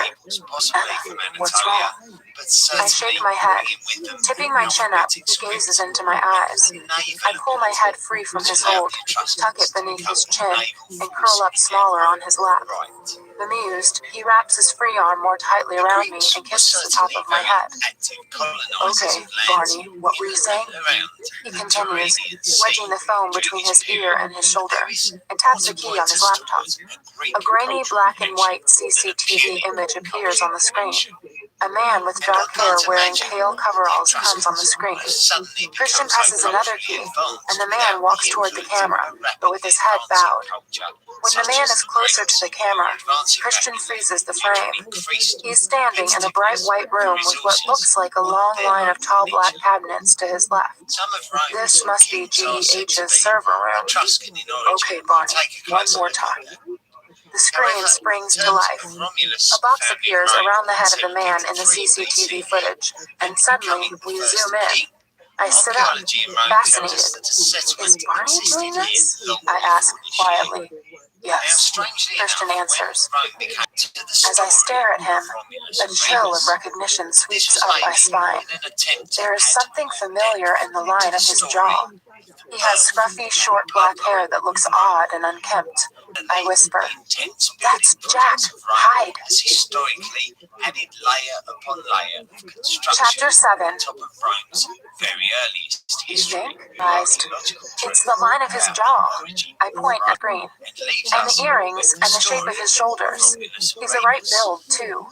He must be wearing a wig, or he's cut and dyed his hair. Are you getting this?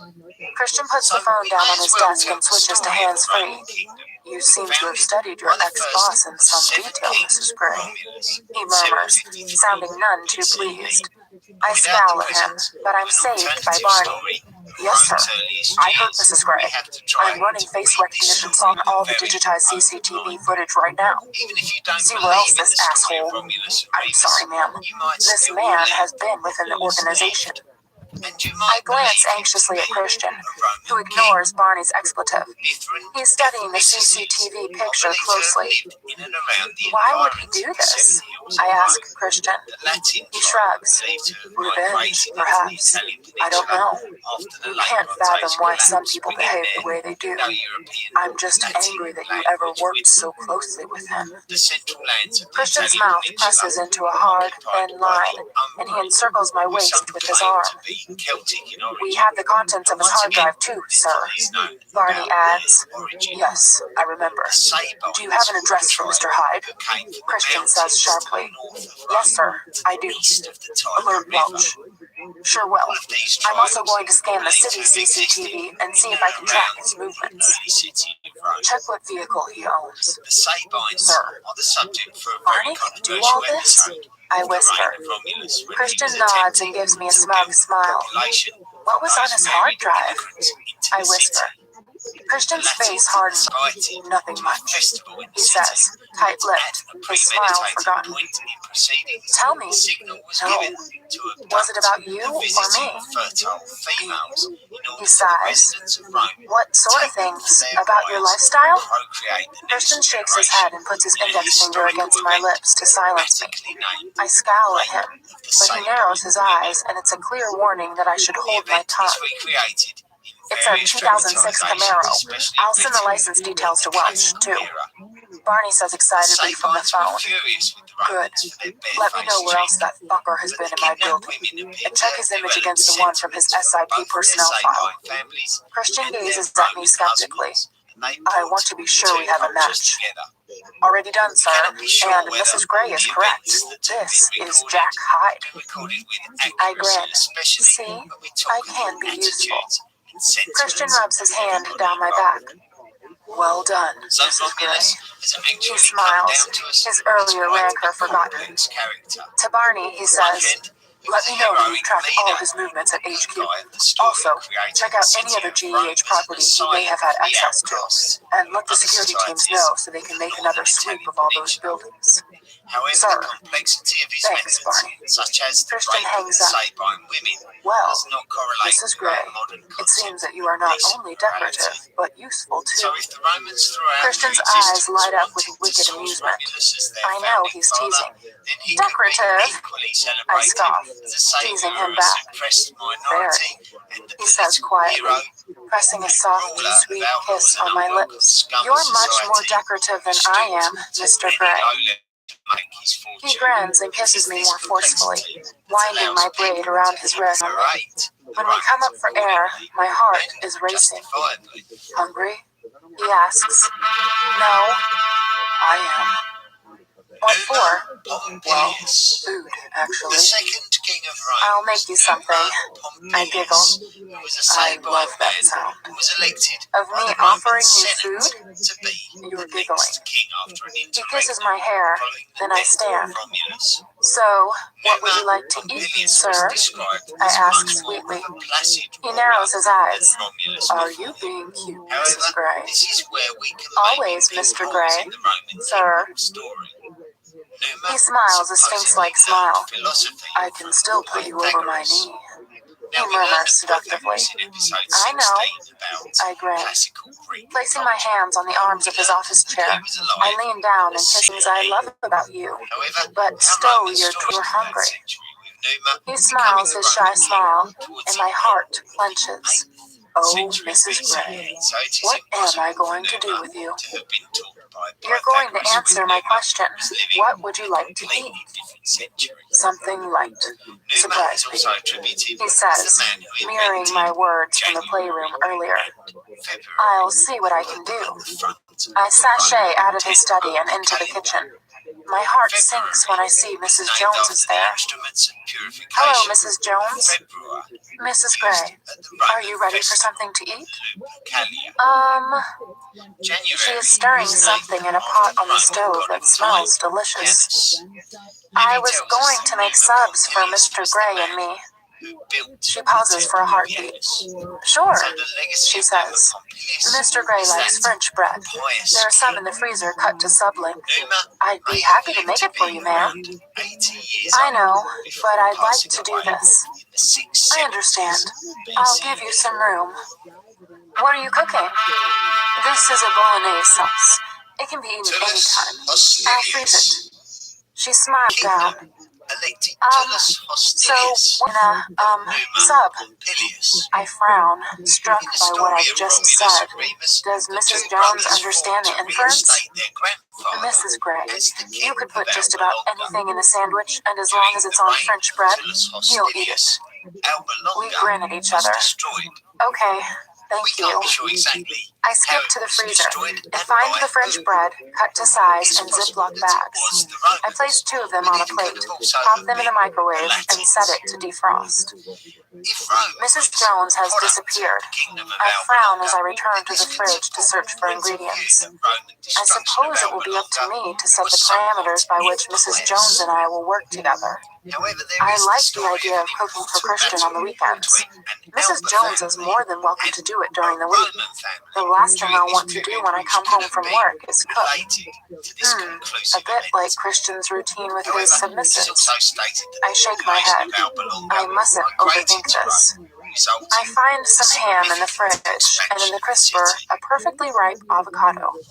Tullus As I was am adding a regarded touch of as salt more and lemon to the belligerent mashed than his avocado, pious Christian predecessor, emerged from regard to the barefoot and secular in the structure kitchen. of the city. He murmured, body The tensing against Curia me. Hostilia Not yet, was a converted he temple declares, that existed apprehension during clear the in time his of voice. Romulus, No, but was not yet. rebuilt by Tullus, He relaxes. called On that, Curia we can agree, Hostilia Mrs. in Gray. honor of Tullus. You do want kids, The though, don't Curia you? Hostilia Sure, is the main yes, Roman Senate eventually. house, and But I'm remains not of ready it to share can you be yet. found in Rome to He this kisses very my day. neck again. Thus Fine. marches Subs, that some I smirk, attribute the death recovering my of sense of Tullus humor. Hostilius to He smiles against my neck and nips my earlobe. despite the fact that My Marcus favorite. Marcius was I poke elected him as with king my elbow. by an assembly put Mrs. together Gray, you by a wound me. regent in the He clutches aftermath his of side as if in Tullus. pain. Wimp, Tullus's I lack mutter of piety disapprovingly. may have led to Will, his home he utters in disbelief. He slaps my behind, making me yelp. Hurry up with my food, wench. And later, I'll show you how wimpy I can be. He slaps me playfully once more and goes to the fridge. Would you like a glass of wine? He asks. Please. Christian spreads but Christian prompts. I sigh. I don't want to take all the character out of the house. Character? Yes. What Gia is proposing is quite radical, but, well, I fell in love with the house as it is, warts and all. Christian's brow furrows as if this is anathema to him. I kind of like it the way it is. I whisper. Is this going to make him mad? He regards me steadily. I want this house to be the way you want. Whatever you want. It's yours. I want you to like it too, to be happy in it too. I'll be happy wherever you are. It's that simple, Anna. His gaze holds mine. He is utterly sincere. I blink at him as my heart expands. Holy cow. He really does love me. Well, I swallow, fighting a small knot of emotion that catches in my throat. I like the glass wall. Maybe we could ask her to incorporate it into the house a little more sympathetically. Christian grins. Sure, whatever you want. What about the plans for upstairs and the basement? I'm cool with those. Good. Okay. I steel myself to ask the million-dollar question. Do you want to put in a playroom? I feel the oh-so-familiar flush creep up my face as I ask. Christian's eyebrows shoot up. Do you? He replies, surprised and amused at once. I shrug. If you want. He regards me for a moment. Let's leave our options open for the moment. After all, this will be a family home. I'm surprised by the stab of disappointment I feel. I guess he's right. Although, when are we going to have a family? It could be years. Besides, we can improvise. I like improvising. I whisper. He grins. There's something I want to discuss. Christian points to the master bedroom, and we start a detailed discussion on bathrooms and separate walk-in closets. When we finish, it's 9:30 in the evening. Are you going back to work? I ask as Christian rolls up the plans. Not if you don't want me to. He smiled like to do. We could watch TV. I don't want to read, and I don't want to go to bed yet. Okay. Christian agrees willingly, and I follow him into the TV room. We have sat here 3, maybe 4 times total, and Christian usually reads a book. He's not interested in television at all. I curl up beside him on the couch, tucking my legs beneath me and resting my head against his shoulder. He switches on the flat-screen television with the remote and flicks mindlessly through the channels. Any specific dribble you want to see? You don't like TV much, do you? I mutter sardonically. He shakes a waste of time, but I'll watch something with you. I thought we could make out. He whips his face to mine. Make out? He gazes at me as if I've grown 2 heads. He stops the endless flicking, leaving the TV on an overlit Spanish soap opera. Yes? Why is he so horrified? We could go to bed and make out. We do that all the time. When was the last time you made out in front of the TV? I asked, shy and teasing at the same time. He shrugs and shakes his head. Pressing the remote again, he flicks through another few channels before settling on an old episode of The X-Files. Christian? I've never done that, he says quietly. Never? No. Not even with Mrs. Robinson? He snorts. Baby, I did a lot of things with Mrs. Robinson. Making out was not one of them. He smirks at me, and then narrows his eyes with amused curiosity. Have you? I flush. Of course. Well, kind Some of. describe What? Tarquin the Who Elder with? as an Etruscan Oh, king, no. but it was actually I do his not want wife, to have this Tanaquil, discussion. who was Tell truly me. Etruscan. He She persists. was highly I influential. gaze down at my knotted fingers. Take the He Roman gently throne covers my hands with one of away from his. death. When I glance up at him, he's smiling at me. I want to know, so I can beat whoever it was to a pulp. Tullius. I giggle. It was not Well, the the forgotten first time, sons of Ancus the Martius first time, who there's took more than Roman one few Etruscan growls. immigrants. I giggle again. Nor was it the Why sons so of surprised, Tarquin Mr. the Gray? Elder and He his frowns wife briefly, Tanaquil. runs a hand through his In hair, fact, and looks it at me would be as if seeing an me in a Etruscan completely man different light. championed He by shrugs. Tanaquil, I who just would am. take the throne. I mean, And given it your would lack take of 4 years experience. for this to happen. I flush. I've And certainly made up for that since I met you. Interreges, You in have. other words, He temporary grins. kings, Tell me. was not I in want any to way know. unusual, and to some degree I was gaze into expected. his patient While gray eye Rome, to gauge the his best mood. choice of Is replacement this should going to be. make him mad? Or does In he fact, genuinely want to Servius know? Tullius would not I don't even want get him sulking. officially elected, He's but impossible would when be he's sulking. instated by popular You demand among really the want Romans me to leading tell the you? Senate, who simply He decided nods to slowly make him once, king. and his lips twitch with an Tanaquil amused, seemingly arrogant smile. pick a random I Etruscan was briefly man in Texas to with become Mom the and king husband over number her 3. own sons. I was in 10th Well, grade. this is His name was because Bradley, Tanaquil and he was my was lab partner in described physics. as a prophet, How old were and you? as a prophet, 15. she prophesied And that what's he doing Servius now? Tullius, I don't know. according to some legend, What base did he was a get to? slave of Christian! Tarquin the Elder, I scold. become And suddenly he grabs my knees, then my ankles, and tips me up so I fall back onto the couch. He slides smoothly on top of me, trapping me beneath him, one leg between mine. Servius would actually It's so finish the sudden that I defensive cry war out in and his surprise. father-in-law, He grabs my hands and raises them above my head. So, this Servius Bradley, would also be did he credited get to with the first introduction base? of the He murmurs, Servian running his Constitution, nose down the length which of had mine. important He plants implications soft for the kisses at the existence corner of my Roman mouth. kingdom itself. Yes, I murmur However, against his there are lips. historians who He believe that the releases one of Servian his hands so that he can clasp my chin and hold me still, while his tongue invades my mouth, and I surrender to his ardent kissing. Like this? Christian breathes when he comes up for air. No, nothing like that. I manage, as all the blood in my body heads south. Releasing my chin, he runs his hand down over my body and back up to my breast. Did he do this? Touch you like this?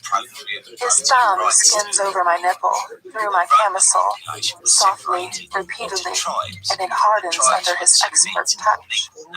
No, I writhe beneath him. So this describes Did a he very get similar to type second of base? constitution He which murmurs in existed my in ear. the Greek His polis, hand such moves as down Athens across and my Sparta, ribs, but the past power my of waist, monarchs to my hip. in Athens and Sparta He takes my was earlobe very between his much teeth and more gently diminished tugs. than we are used to No, seeing in I other breathe. monarchies.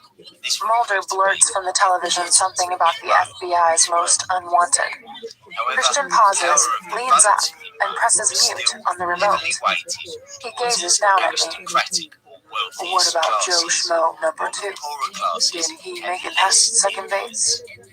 His Return eyes are voting smoldering rights, hot. population, Angry? and to Turned commit on? to military It's service. difficult to say which.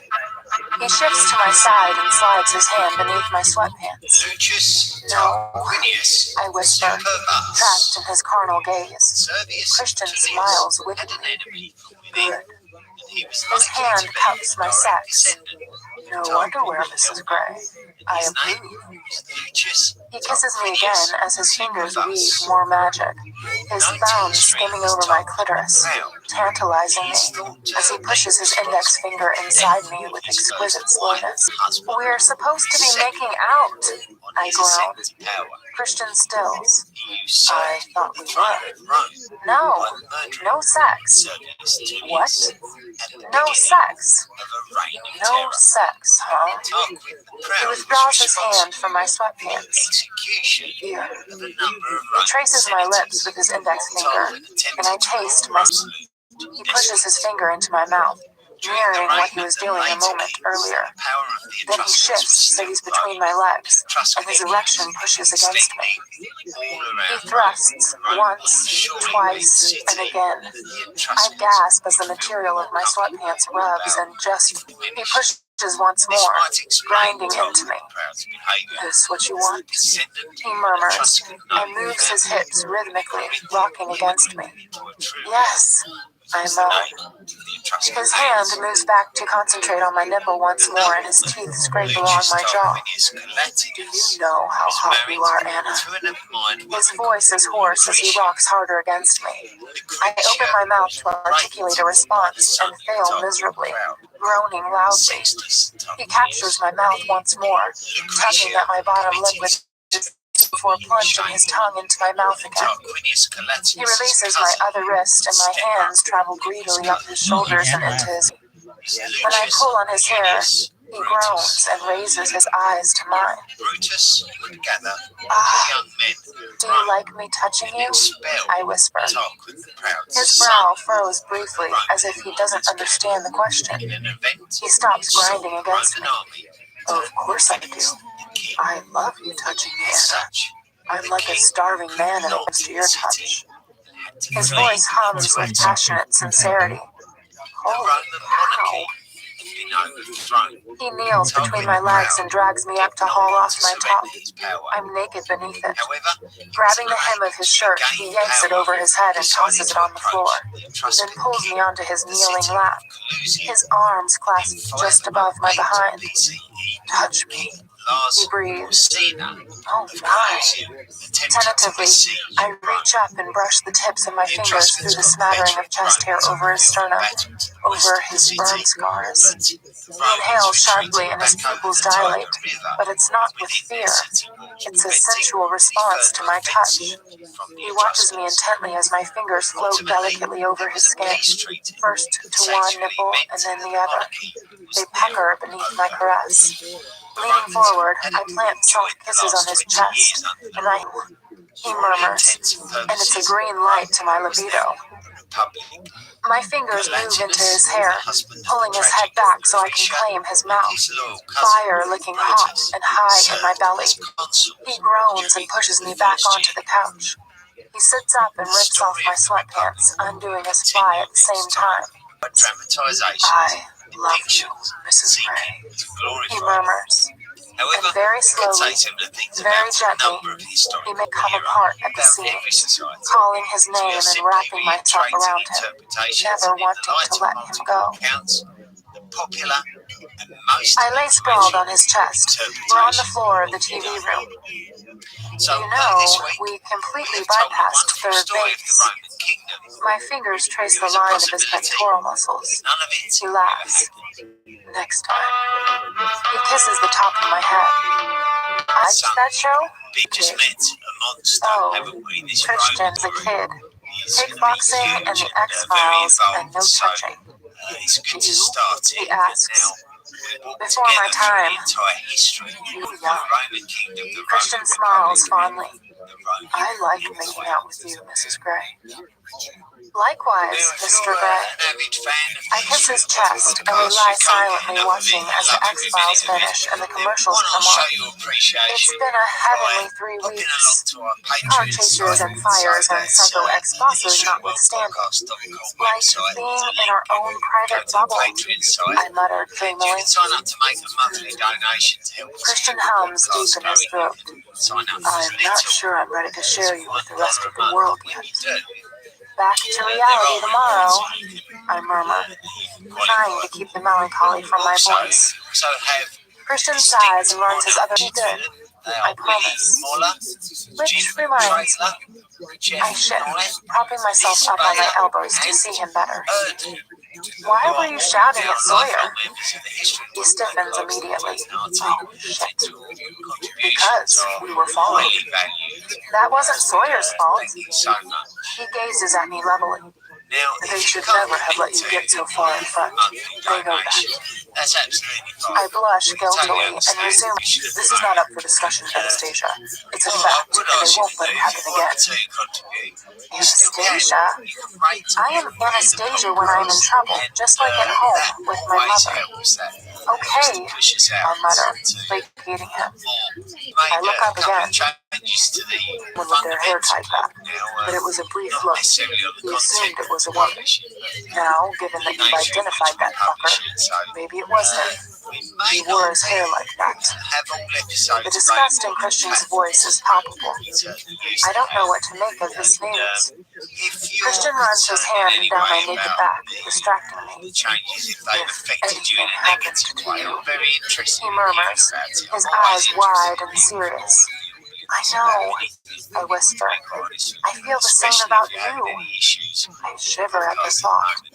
write in and let me know, and You're I'll see if getting I can cold, resolve you. he says, sitting up. Plus the other important Let's go thing to is I bed. do We enjoy can cover third reading your base there. messages out at the end of the He show. smiles a You lascivious won't listen smile, to the show, as but mercurial as sometimes ever. I'm fully aware of that. Passionate, angry, anxious, Well, sexy. next week we're My going to be 50 looking at shades. the earliest I years take of his Roman hand and he pulls me to my Republic, feet, and without a stitch on, I follow him through the great room to the bedroom. We'll be bumping into The some following morning, real stories. Christian squeezes my hand as we pull up outside SIP. He looks very much the powerful executive, and his Christian murmurs. I am tempted to roll my eyes at him. Do you want I know, the history I of the whisper, world podcast? not wanting Sawyer and Ryan to overhear me from the front of the frowns, and I smile. But I want to. You can join the discussion Know this. and find us I lean on up and social kiss him. media. His frown doesn't disappear. Support the podcast What's for wrong? as little as $1 He glances uncertainly at Ryan as Sawyer climbs out of the car. I'll miss having you to myself. I reach up to caress his face. Me too. I kiss him. It was a wonderful Be sure honeymoon. to rate Thank and you. review the show wherever Go to you work, listen to Mrs. us. Gray. You too, Mr. Gray. Sawyer opens the door.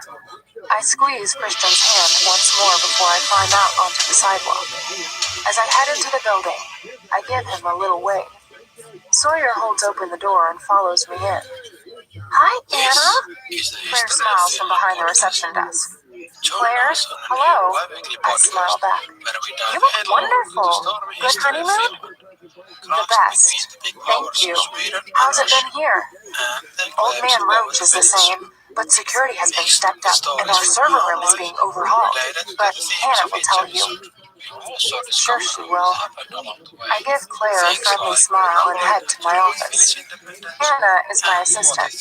She is tall, slim, and ruthlessly efficient to the point that sometimes I find her a little intimidating. But she's sweet to me, in spite of the fact that she's a couple of years older.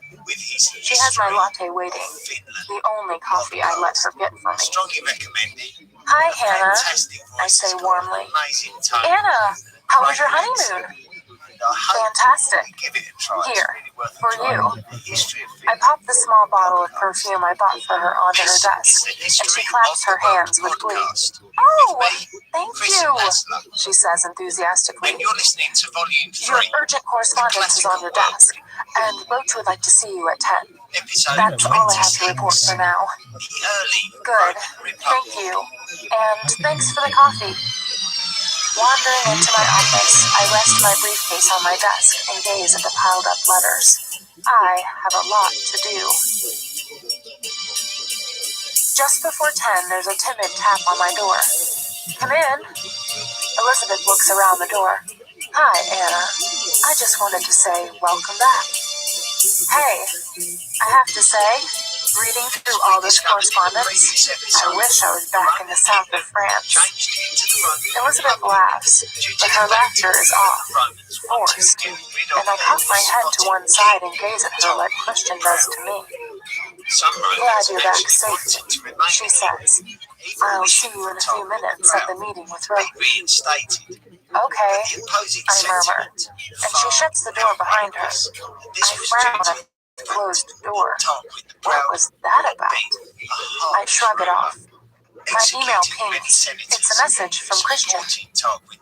From Christian Grey. Due to Tarquin's Subject, extreme errant behaviour, wives. the Romans had Date, generally decided August that they 22nd, didn't need 2011. a Name, state. something you want to tell The me? citizens of said Rome, Date, August 22nd, 2011, are two men and whom 9:32. we mentioned. 2. The Anastasia previous Gray. episode called Mrs. Gray. Longinus Love and covering all the Brutus. bases with you. They were a Have a vital great part of the first day story back. down Miss our bubble already. X. by Christian Grey. backdating. Back We in have the real determined world, that CEO, this transition Grey happened Enterprises around Holdings, the Inc. year Shit. 509 I hit reply BC. immediately. In From each subsequent Anastasia year, Steele. new consuls Subject, were elected don't burst by the the bubble. Roman Assembly Date, citizens. August 22nd, So this is 2011, really not that much different 9:58. from the city of 2. Athens. Christian Grey. Despite the Husband. For with you, Mr. Gray. I want to keep name here. I'll explain this evening. I am going into a meeting now. Miss our bubble too. P.S. Thought I had to use my BlackBerry? Anastasia Steele, editor, S.I.P. This is going to be such a fight. I can feel it. Sighing, I gather up my papers for the meeting. The meeting lasts for 2 hours. All the editors are there, plus Roach and Elizabeth. We discuss personnel, strategy, marketing, security, and year-end. As the meeting progresses, I grow more and more uncomfortable. There's a subtle change in how my colleagues are treating me. A distance and deference that wasn't there before I left for my honeymoon. And from Courtney, who heads up the non-fiction division, there's downright hostility. Maybe I'm just being paranoid, but it goes some way to explaining Elizabeth's odd greeting this morning. My mind drifts back to the yacht, then to the playroom, then to the R8 speeding away from the mystery Dodge on I-5. Perhaps Christian's right. Perhaps I can't do this anymore. The thought is depressing. This is all I've ever wanted to do. If I can't do this, what will I do? As I walk back to my office, I try to thoughts. When I sit down at my desk, I quickly check my emails. Nothing from Christian. I check my BlackBerry. Still nothing. Good. At least there's been no adverse reaction to my email. Perhaps we'll discuss this tonight as per my request. I find that hard, but ignoring my uneasy feeling, I open the marketing plan I was given at the meeting. As is our ritual on a Monday, Hannah comes into my office with a plate for my packed lunch, courtesy of Mrs. Jones. We eat our lunches together, discussing what we want to achieve during the week. She brings me up to date with the office gossip, too, which, considering I've been away for 3 weeks, is sorely lacking. As we're chatting, there's a knock on the door. Come in. Roach opens a knock on the door. Come in. Roach opens the door, and standing beside him is Christian. I'm momentarily struck dumb. Christian shoots me a blazing look and stalks in before smiling politely at Hannah. Hello, you must be Hannah. I'm Christian Grey, he says. Hannah scrambles to her feet and holds out her hand. Mr. Grey, how nice to meet you, she stutters as they shake hands. Can I fetch you a coffee? He says warmly. With a quick puzzle, he scuttles out of the office past Roach, who stands as dumbstruck as me on the threshold of my office. If you'll excuse me, Roach, I'd like a word with Miss Steele. Christian hisses the S sibilantly, sarcastically. This is why he's here. Oh shit. Of course, Mr. Grey. Hannah, Roach mutters, shutting the door to my office as he departs. I recover my power of speech. Mr. Grey, how nice to see you. I smile, far too sweetly. Ms. Steele, may I sit down?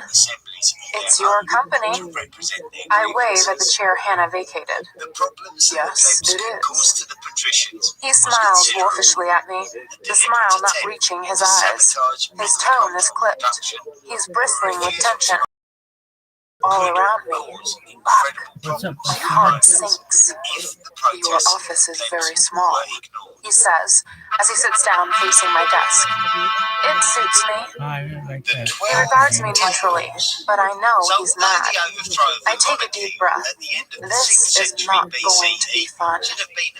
So, what can I do for you, Christian? I'm just looking over my assets. Your assets? All of them? All of them. Some of them need rebranding. Rebranding? In what way? I think you know. His voice is menacingly quiet. Please, don't tell me you have interrupted your day after 3 weeks away to come over here and fight with me about my name. I am not a freaking asset. He shifts and crosses his legs. Not exactly fight, no. Christian, I'm working. Looked like you were gossiping with your assistant to me. My cheeks heaved. We were going through our schedules, I snap, and you haven't answered my question. There's a knock on the door. Come in! I shout, too loudly. Hannah opens the door and brings in a small tray. Milk jug, sugar bowl, coffee, and a French press. She's gone all out. She places the tray on my desk. Thank you, Hannah, I mutter, embarrassed that I have just shouted so loudly. Do you need anything else, Mr. Gray? She asks, all breathless. I want to roll my eyes at her. No, thank you. That's all. He smiles, his dazzling, panty-dropping smile at her. She flushes and exits, simpering. Christian turns his attention back to me. Now, this deal. Where were we? You were rudely interrupting my workday to fight with me about my name. Christian blinks once, surprised, I think, by the vehemence in my voice. Deftly, he picks at an invisible piece of lint on his knee with long, skilled fingers. It's distracting. He's doing it on purpose. I narrow my eyes at him. I like to make the odd impromptu visit. It keeps management on their toes, wives in their place, you know. He shrugs, his mouth set in an arrogant line. Wives in their place? I had no idea you could spare the time, I snap. His eyes frost. Why don't you want to change your name yet? His voice deathly quiet. Christian, do we have to discuss this now? I'm here. I don't see why not. I have a ton of work to do, having been away for the last 3 weeks. His eyes are cool and assessing, distant even. I marvel that he can appear so cold after last night. His eyes are cool and assessing, distant even. I marvel that he can appear so cold after last night, after the last 3 weeks. Shit, he must be mad, really mad. When will he learn not to overreact? Are you ashamed of me? He asks, his voice deceptively soft. No! Christian, of course not. I scowl. This is about me, not you. Jeez, he's exasperating sometimes. Overbearing megalomaniac. How is this not about me? He cocks his head to one side, genuinely perplexed, some of his detachment slipping as he stares at me with wide eyes, and I realize that he's hurt. Holy fuck, I've hurt his feelings. Oh no, he's the last person I want to hurt. I have to make him see my logic. I have to explain my reasoning for my decision. Christian, when I took this job, I'd only just met you. I say patiently, struggling to find the right words. I didn't know you were going to buy the company. What can I say about that event in our brief history? His deranged reasons for doing so, his control freakery, his stalker tendencies gone mad, given completely free rein because he is so wealthy.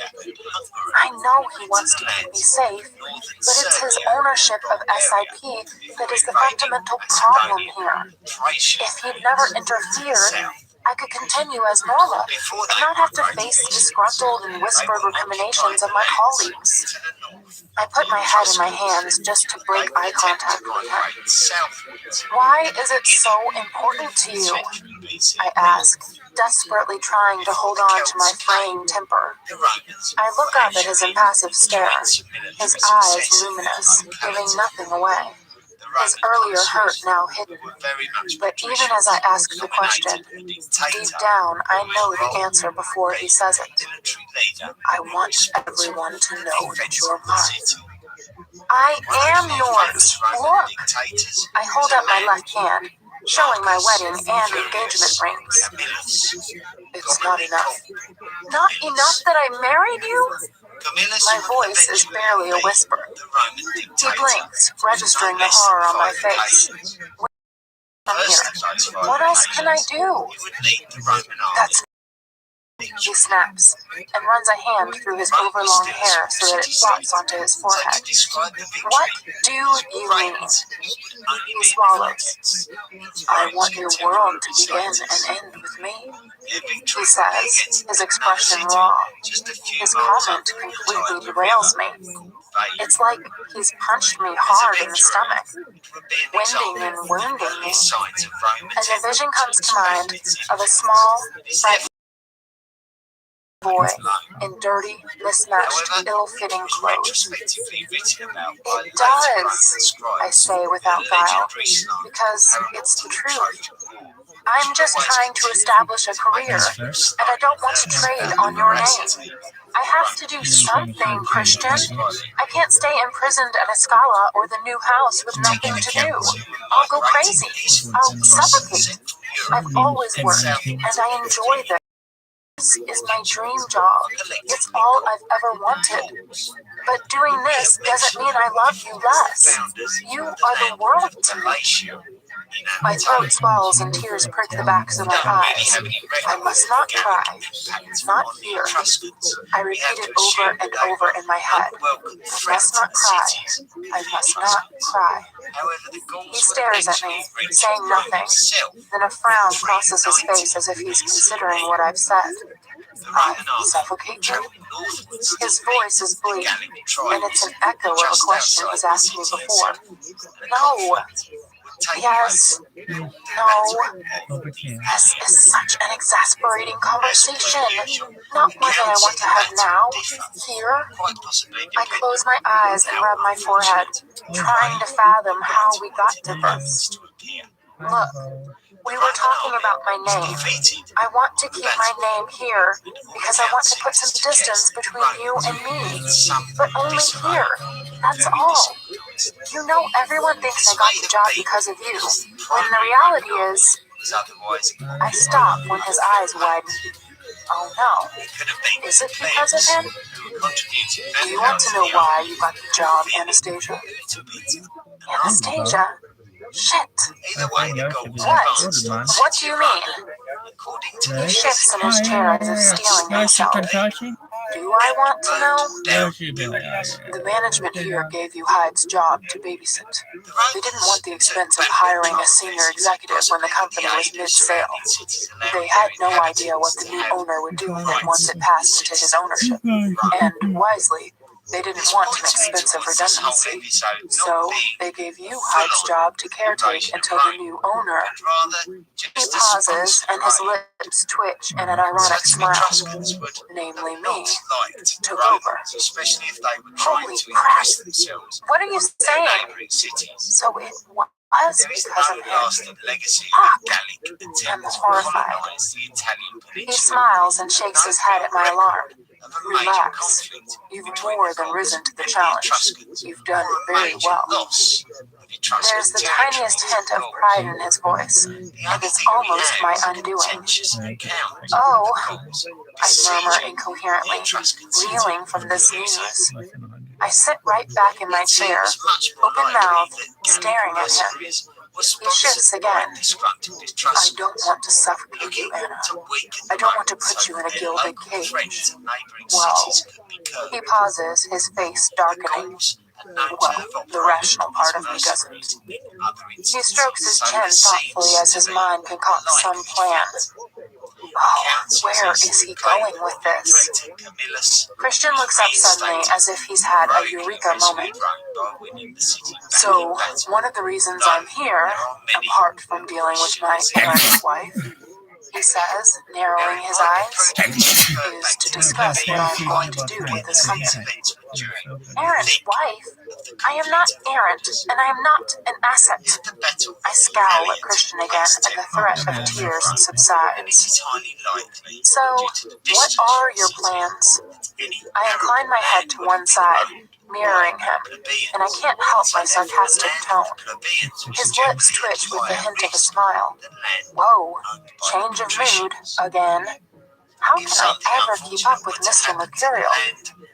I'm changing the name of the company to Gray Publishing. Holy shit. And in a year's time, it will be yours. My mouth drops open once more, wider this time. This is my wedding present to you. I shut my mouth, then open it, trying to articulate something, but there's nothing there. My mind is blank. So, do I need to change the name to Steel Publishing? Be serious. Holy fuck. Christian, I whisper when my brain finally reconnects with my mouth. You gave me a watch. I can't run a business. He tilts his head to one side and gives me a censorious frown. I ran my own business from the age of 21. But you, control freak and whiz kid extraordinaire. Geez, Christian, you majored in economics at Harvard before you dropped out. At least you have some idea. I sold paint and cable for 3 years on a part-time basis, for heaven's sake. In so little of the world, and I know to nothing.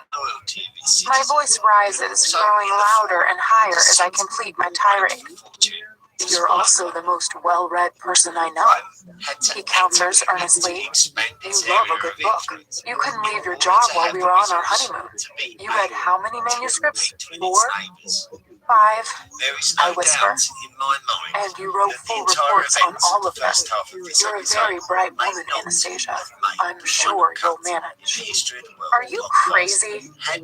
Crazy for you, he whispers. And I snort, because it's the only expression my body can make. He narrows his eyes. You'll be a laughingstock, buying a company for the little woman who has only had a full-time job for a few months of her adult life? Do you think I give a fuck what people think? Besides, you read me on your own. I gape at him. He really has lost his marbles this time. Christian, I put my head in my hands. My emotions have been through a ringer. Is he crazy?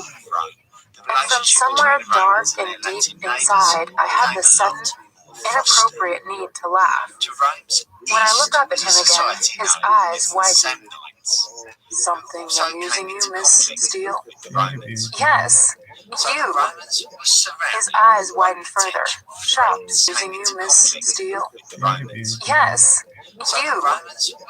His eyes widen further. Shocked, but also amused. Laughing at your husband? That will never do. And you're biting your lip. His eyes darken in that way. Oh no, I know that look. Sultry, seductive, salacious. No, not here. Don't even think about it, I warn, alarm clear in my voice. Think about what, Anastasia? I know that look. We're at work. He leans forward, his eyes glued to mine, molten gray and hungry. Holy shit. I swallow instinctively. We're in a small, reasonably soundproof office with a lockable door. He whispers. Gross moral turpitude. I enunciate each word carefully. Not with your husband. With my boss, enunciate each word carefully. Not with your husband. With my boss's boss. Boss. I hiss. You're my wife. Christian?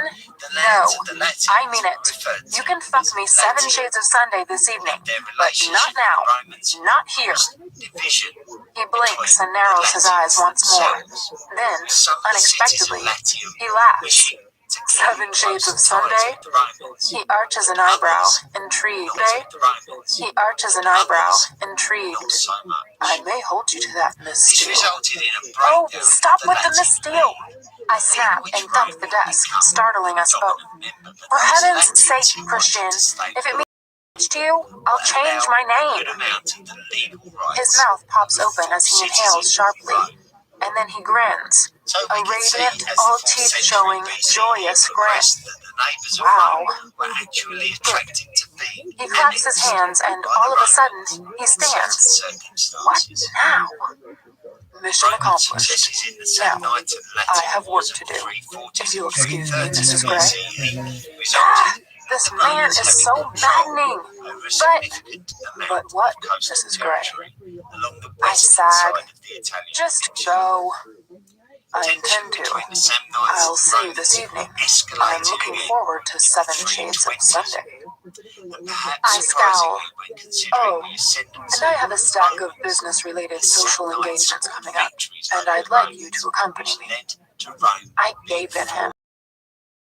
Oh. I'll have Andrea call Hannah to put the dates in your calendar. There are some people you need to meet. You should get Hannah to handle your schedule from now on. Okay, I mumble. Completely bemused, bewildered, and shell-shocked. He leans over my desk. What now? I am caught in his hypnotic gaze. Love doing business with you, Mrs. Gray. He leans in closer as I sit paralyzed, and he plants a soft, tender kiss on my lips. Later today, he murmurs. He stands abruptly, winks at me, and leaves. I lay my head on my desk, feeling like I've been run over by a freight train. The freight train that is my beloved husband. He has to be the most frustrating, annoying, contrary man on the planet. I sit up and frantically rub my eyes. What have I just agreed to? Okay, Anna Gray running SIP. I mean, Gray Publishing. The man is insane. There's a knock on the door and Hannah pokes her head around. You okay? She asks. I just stare at her. She frowns. I know you don't like me doing this, but can I make you some tea? I nod. Twining's English breakfast, weak and black? I nod. Coming right up, Anna. I stare blankly at my computer screen, still in shock. How can I make him understand? Email. From Anastasia Steele. Subject, not an asset. Date, August 22nd, 2011, 14:23. To Christian Gray. Mr. Gray, next time you come and see me, make an appointment so I can at least have some prior warning of your adolescent overbearing megalomania. Yours, Anastasia Gray. Please note name, editor, SIP. From Christian Gray. Subject, 7 Shades of Sunday. Date, August 22nd, 2000. Date, August 22nd, 2011, 14:34. To Anastasia Steele. My dear Mrs. Gray, emphasis on my. What can I say in my defense? I was in the neighborhood, and no, you are not an asset. You are my beloved wife. As ever, you make my day. Christian Gray, CEO and overbearing megalomaniac, Gray Enterprises Holdings, Inc. He is trying to be funny, but I am in no mood to laugh. I take a deep breath and go back to my correspondence. Christian is quiet when I climb into the car that evening. Hi, I murmur. Hi. He responds warily, as he should. Disrupt anyone else's work today? I ask too sweetly. A ghost of a smile crosses his face. Once again, Only Flynn's. had two Oh. censors. One Next of them time you go to had see him, be I'll give you a list of topics I want covered. The Roman censors hiss. gave us modern English words You such seem as out of sorts, censorship, Mrs. Gray. which relates to what the public I are glare allowed to steadily see. at the backs The of Roman Ryan's and censors Sawyer's had a heads in good front deal of me. control Christian over shifts citizens' beside me. rights. Hey, Another he important says softly and political reaches faction all afternoon. was the When I religious should have been offices of concentrating Rome, on work, integrated I was trying to figure out what the to say to secular him. system. But I became Such was the angrier and importance of angrier religion with within each the passing secular hour. establishment. I've had Now, enough of it his was cavalier, deemed that petulant, half the and priests frankly should childish be behavior. plebeians. I snatched my hand out of his, Despite in a all cavalier, these petulant, and being childish manner. citizens were still You're mad at once me? feeling the He strain of whispers. living Yes, alongside I patricians. hiss. So, for example, Holding my arms if protectively across my body, I gaze out my window. He shifts beside me once more. But I will not let myself look at him. I don't understand why I'm so mad at him, but I am. Really fucking mad. As soon as we pull up outside of Scala, I break protocol and leap out of the car with my briefcase. I stomp into the building, not checking to see who is following. Ryan scuttles into the foyer behind me and dashes to the elevator to press the call button. What? I snap when I'm alongside him. His cheeks redden. Apologies, ma'am, he mutters. Christian comes and stands beside me to wait for the elevator, and Ryan retreats. So it's not just me you're mad at, Christian murmurs dryly. I glare up at him and see a trace of a smile on his face. Are you laughing at me? I narrow my eyes. I wouldn't dare, he says, holding his hands up like I'm threatening him at gunpoint. He's in his navy suit, looking crisp and clean with floppy sex hair and a guileless expression. You need a haircut, I mutter. Turning away from him, I step into the elevator. Do I? He says while brushing his hair off his forehead. He follows me in. Yes. I tap the code for our apartment into the keypad. So you're talking to me now? Just. What exactly are you mad about? I need an indication. He asks cautiously. I turn and gape at him. Do you really have no idea? Surely, for someone so bright, you must have an inkling. I can't believe you're that obtuse. He takes an alarmed step back. You really are mad. I thought we had sorted all this in your office. He murmurs, perplexed. Christian, I just capitulated to your petulant demands. That's all. The elevator doors open and I storm out. Taylor is standing in the hallway. He takes a step back and quickly shuts his mouth as I steam past him. Hi, Taylor, I mutter. Miss Gray, he murmurs. Dropping my briefcase in the hallway, I head into the great room. Mrs. Jones is at the stove. Good evening, Mrs. Gray. Hi, Mrs. Jones, I mutter. I head straight to the fridge and pull out a bottle of white wine. Christian follows me into the kitchen and watches me like a hawk as I take a glass down from the cupboard. He removes his jacket and casually places it on the countertop. Do you want to drink? I ask, super sweetly. No thanks, he says, not taking his eyes off me. And I know that he's helpless. He does not know what to do with me. It's comical on one level and tragic on another. Well, screw him. I am having trouble locating my compassionate self since our meeting this afternoon. Slowly, he removes his tie and then opens the top button of his shirt. I pour myself a large glass of Sauvignon Blanc, and Christian runs a hand through his hair. When I turn around, Mrs. Jones has disappeared. Shit, she's my human shield. I take a slug of wine. It tastes good. Stop this, Christian whispers. He takes the 2 steps between us, so he's standing in front of me. Gently, he tucks my hair behind my ear and caresses my earlobe with his fingertips, sending a shiver through me. Is this what I've missed all day? His touch? I shake my head, causing him to release my ear and gaze up at him. Talk to me, the He murmurs. Peninsula. What's the point? You don't However, listen the to me. Etruscans were still Yes, I dominant in do. the north of the You are one of peninsula. the few The people I south do was listen to. dominated by Greek I take another colonies swig who of are now wine. operating as Is societies this of about their your own. name? Since their Yes founding, and great no. societies had undergone It's great about how you dealt with the fact upheavals that I following disagreed with the you. events of the I Macedonian glare up at him, conquest, expecting the him to be 4th century angered. BCE amongst His brow furrows. Sicily Anna, was being you competed know for by I the have Carthaginians in the west of the issues. island. It's hard for me to let go where you're concerned. You know that. Had a very But I'm not a child, and I'm not an asset. I know. The Carthaginians He sighs. were so enjoying a Then very stop prosperous treating me phase as in their though own I history. am. I whisper, imploring Pyrrhus him.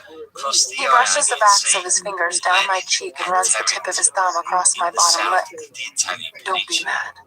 You're so precious to me. Was Like a originally priceless a asset. colony Like established a in the child. 8th century BCE. He whispers, a They were somber, able to reverent maintain expression on a his political face. relationship His words with the distract me. Spartans throughout Like the a centuries child. following.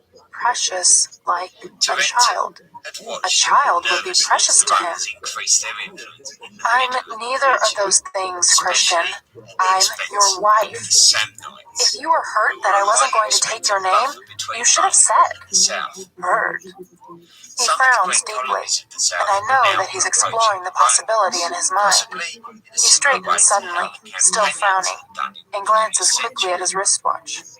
The architect will be here in just the under most an hour. powerful of the We should colonies eat. of Magna Graecia. Oh, no.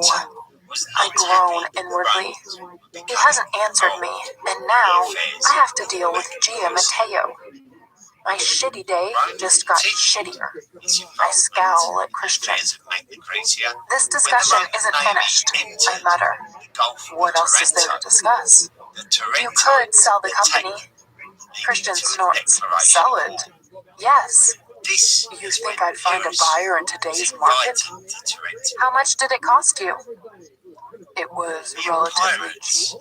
would His clash with tone Rome is guarded. at the Battle So, of if it Heraclea, folds, he and they would smirks. defeat the We'll Romans. survive. But I won't let it However, fold, the loss of Anastasia. men in the Epirus Not while army you're there. was too high for And if Pyrrhus I to be leave? able to capitalise on. And do what? Although I the don't know. Romans had to Something retreat, else? the Epirus You've would have already to said this is your dream job. And forgive me Pyrrhus if I'm would wrong, embark on but a I campaign promise of before gathering God, resources, Reverend Walsh, while the and a Romans congregation were of our prepared nearest to and meet dearest, the to cherish Epirus you, again. uphold your hopes This and would happen the dreams, following and year. keep you safe The two at my parties side. clashed again. Quoting your wedding vows to me is not playing fair. The Epirus would I've be never promised to victorious play again. fair where you're Once concerned. again, the battle Besides, is he extremely adds, expensive to you've both wielded your sides. vows at me like a weapon The before. Romans would once I again scowl. return to Rome to This is rebuild, true. while Pyrrhus turned his Anastasia, attention if you're to still doing angry battle with me, against the take it out on me in Carthaginians bed in later. Sicily. His voice is suddenly Pyrrhus low and full of believed sensual by longing. defeating Carthage, His eyes he heated. could capitalise What? on the resources Bed? of How? the Carthaginian Empire. He smiles indulgently down at my expression. The Romans Is he were expecting in their me to tie him up? so they were Holy able crap. to pull on the resources of their 17th societies Sunday. to replenish He their whispers, forces. looking forward to it. Pyrrhus would need to be Whoa. inventive as his resource Gail, pool was somewhat he shouts limited, abruptly. and he would And provide listening? transport Oh no. or resources Mr. to Gray, the Italian we'd like to peninsula. eat now, please. Pyrrhus Very was good, quite sir. successful in Sicily, but Christian he was doesn't unable take to his finish eyes off off the me. Carthaginians He watches due me to the vigilantly fact as if I'm some exotic creature about to bolt. rising up I against take a him. sip of my The wine. Romans were ready to come back I to think the I'll south join again. you in a glass, he says, The sighing, Epirus would and runs a meet hand the through his Romans hair again. battle again in 275 You are BCE. not going to finish? And this time, No. it was the I battle. gaze down at my barely touched plate of fettuccine to avoid Just Christian's as it darkening was at expression. Heraclea and Ascalon, Before he can say anything, I stand and clear our plates from the dining table. both parties suffered Gia will be with us losses, shortly, and it is I not mutter. clear whether Christian's either mouth side twists in an truly unhappy scowl, claimed but he says victory. nothing. But we do I'll know take that those, Pyrrhus Mrs. Gray, suffered enough says Mrs. losses Jones as I to walk have into to the kitchen. effectively Thank you. give up You on his didn't like it? campaign. She asks, Pyrrhus concerned. would It was return fine. to I'm just Epirus, not hungry. having achieved Giving me a small, sympathetic gain smile, she turns to clear my plate and put everything in the dishwasher. Carthaginians I'm re-established going to themselves make a in couple of Sicily. calls, Christian announces, giving me an assessing look before he disappears into his study. I let out a sigh of relief and head to our bedroom. Dinner was awkward. I'm still mad at Christian, and he doesn't seem to think he's done anything wrong. Has he? My subconscious cocks an eyebrow at me and gazes benignly over her half-moon glasses. Yes, he has.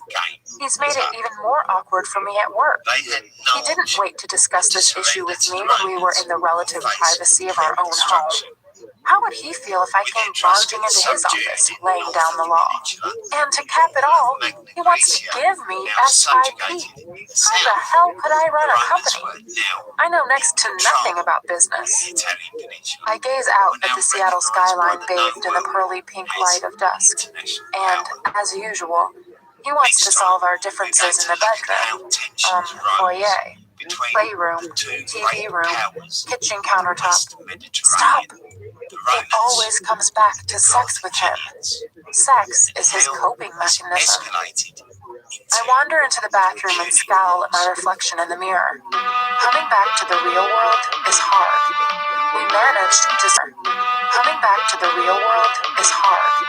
We managed to skate over all our differences while we were in our bubble because we were so wrapped up in each other. But now, briefly I am dragged back to my wedding, remembering my concerns that day. Marry in haste.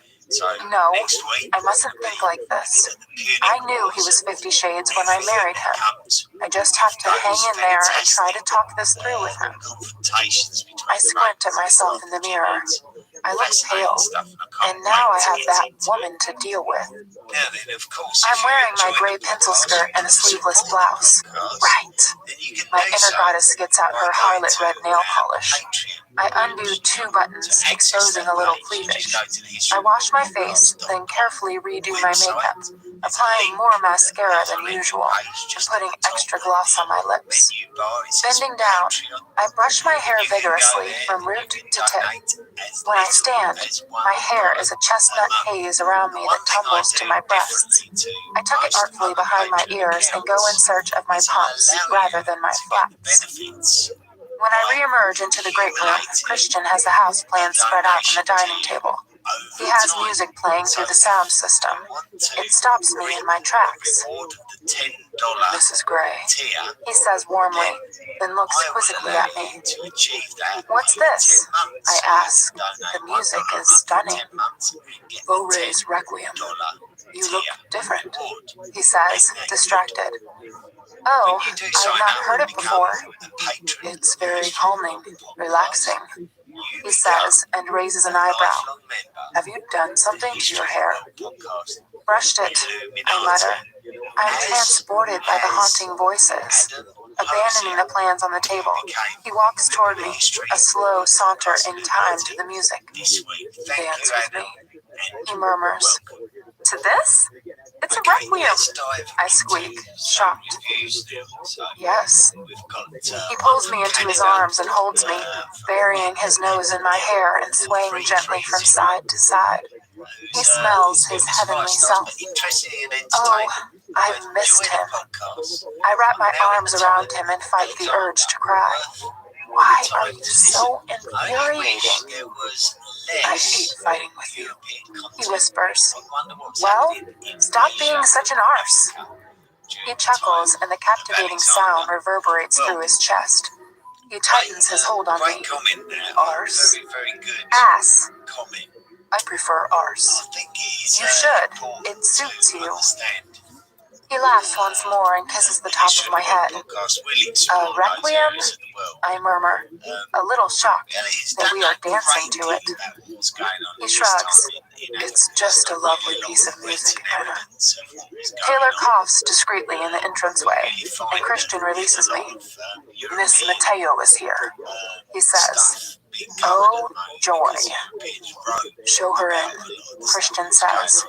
He reaches over and clasps my hand as Miss Gia Mateo enters the room.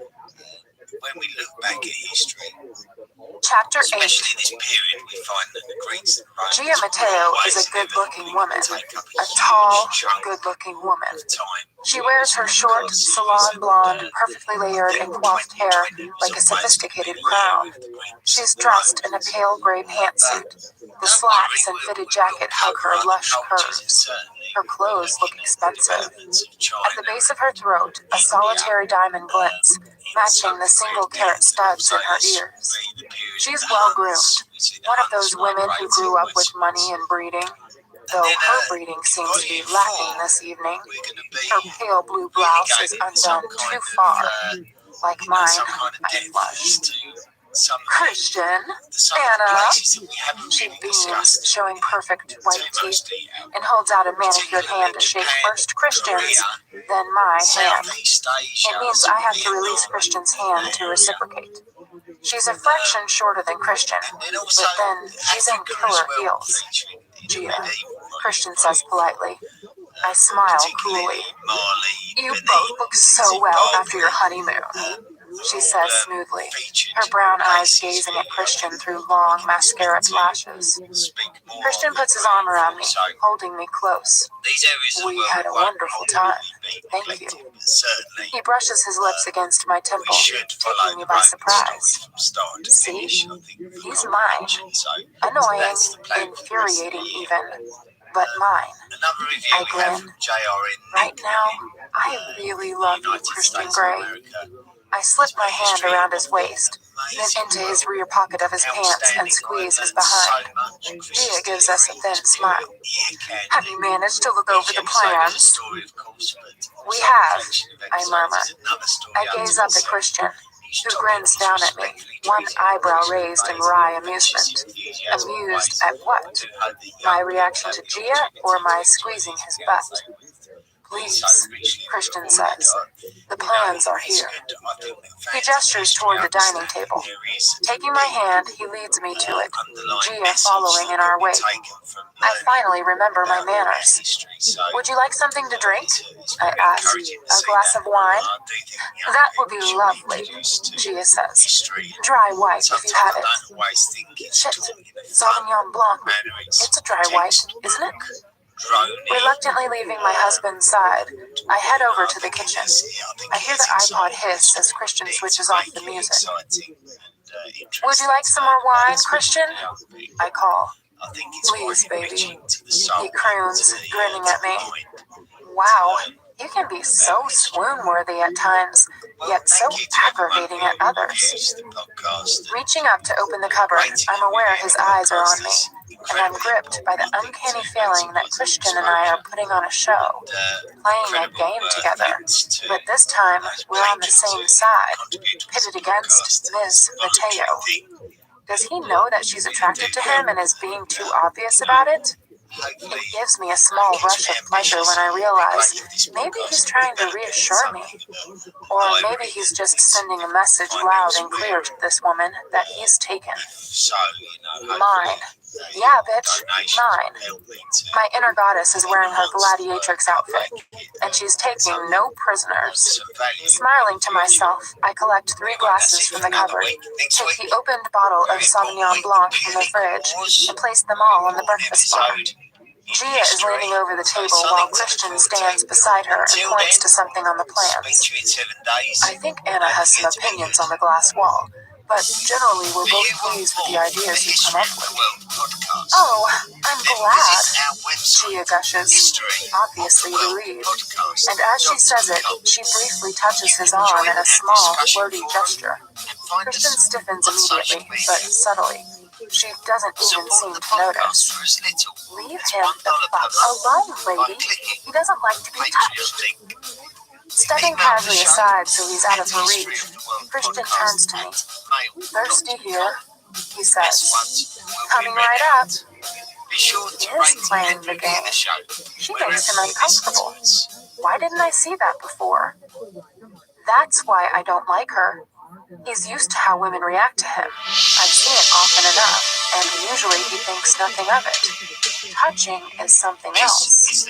Well, Mrs. Gray to the rescue. Chris has I hastily pour the wine, gather all 3 glasses in my hands, and hurry back to my night in distress.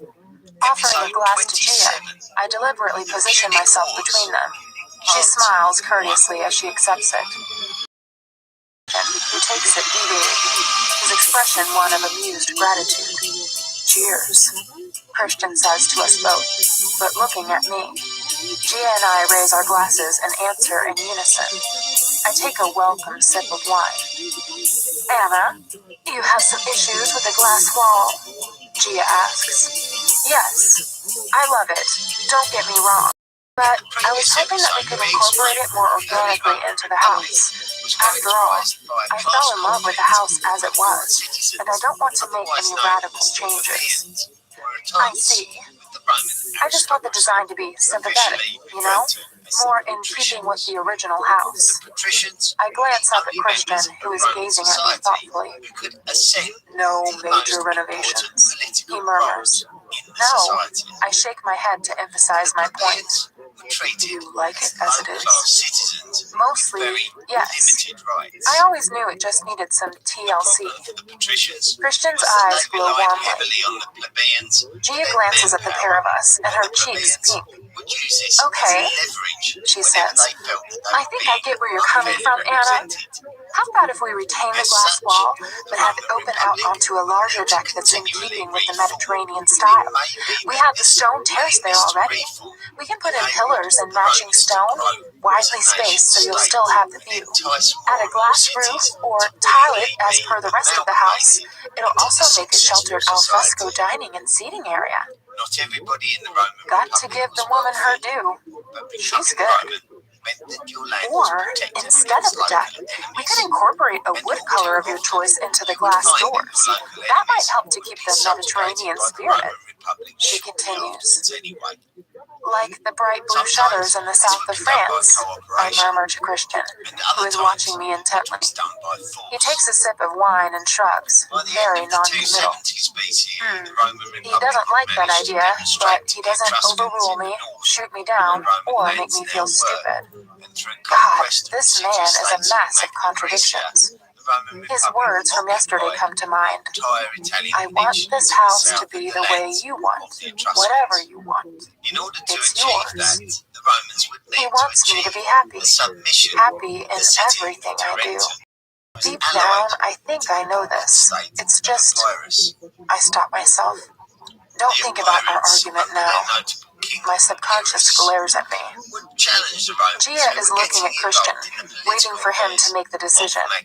I watch as her pupils dilate and her glossed lips part.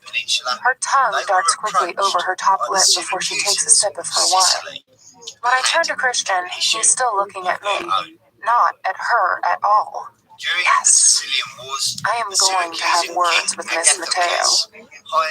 Anna, what do you want to do? Christian murmurs, very clearly deferring to me. I like the deck idea. Me too. I turn back to Gia. Hey lady, look at me, not him. I'm the one making the decisions on this.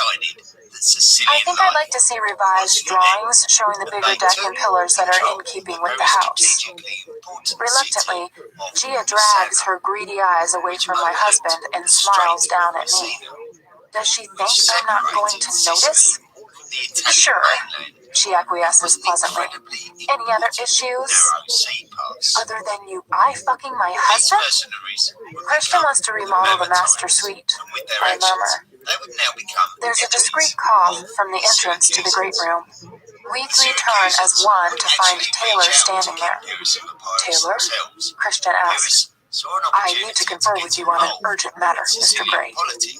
Christian clasps my shoulders from behind and addresses Gia. Mrs. Gray is in charge of this project. She has absolute carte blanche. Whatever she wants, it's hers. I completely trust her instincts. She's very shrewd. His voice alters subtly.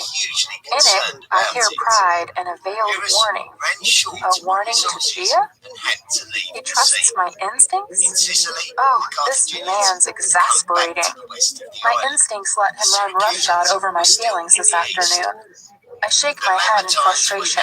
but I'm grateful that he's telling Miss Provocative and unfortunate her job just who's in charge.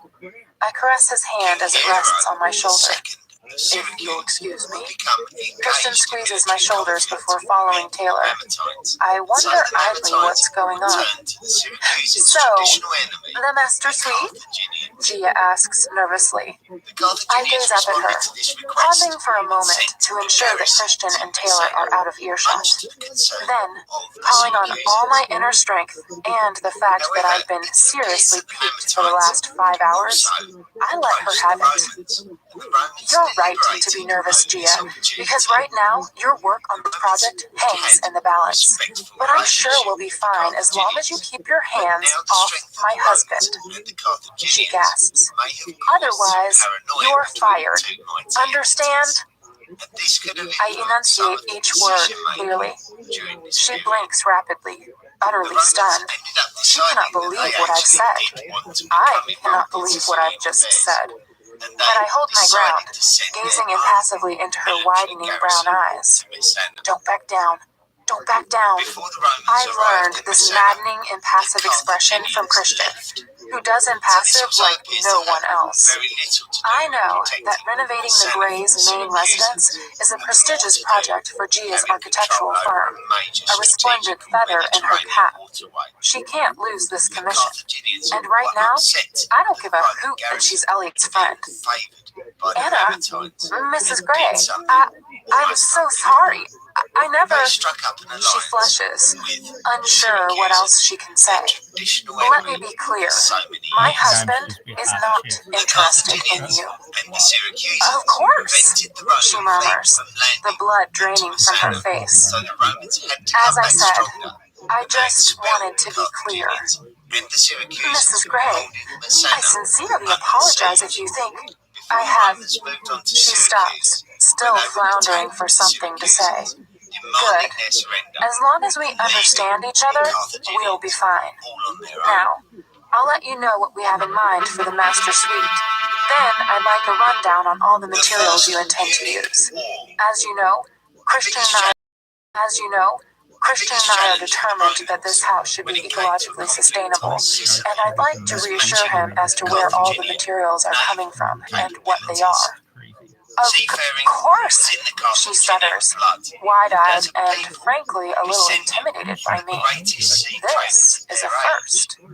My inner goddess runs around the arena, waving to the frenzied crowd. Gia pats her hair into place, and I realize this is a nervous gesture. The master suite? She prompts anxiously, her voice a breathless whisper. Now that I have the upper hand, I feel myself relax for the first time since my meeting with Christian this afternoon. I can do this. My inner goddess is celebrating her inner bitch. Christian joins us just as we're finishing up. All done? He asks. He puts his arm around my waist and turns to Gia. Yes, Mr. Gray? Gia smiles brightly, though her smile looks brittle. I'll have the revised plans to you in a couple of days. Excellent. You're happy? He asks me directly, his eyes warm and probing. I nod and blush for some reason that I don't understand. I'd better be going, Gia says, again too brightly. She offers her hand to me first this time, then to Christian. Until next time, Gia, I murmur. Yes, Mrs. Gray, Mr. Gray. Taylor appears at the entrance of the great room. Taylor will see you out. My voice is loud enough for him to hear. Patting her hair once more, she turns on her high heels and leaves the great room, followed closely by Taylor. She was noticeably cooler, Christian says, looking quizzically at me. Was she? I didn't notice. I shrug, trying to remain neutral. What did Taylor want? I ask, partly because I'm curious, and partly because I want to change the subject. Frowning, Christian releases me and begins to roll up the plans on the table. It was about Hyde.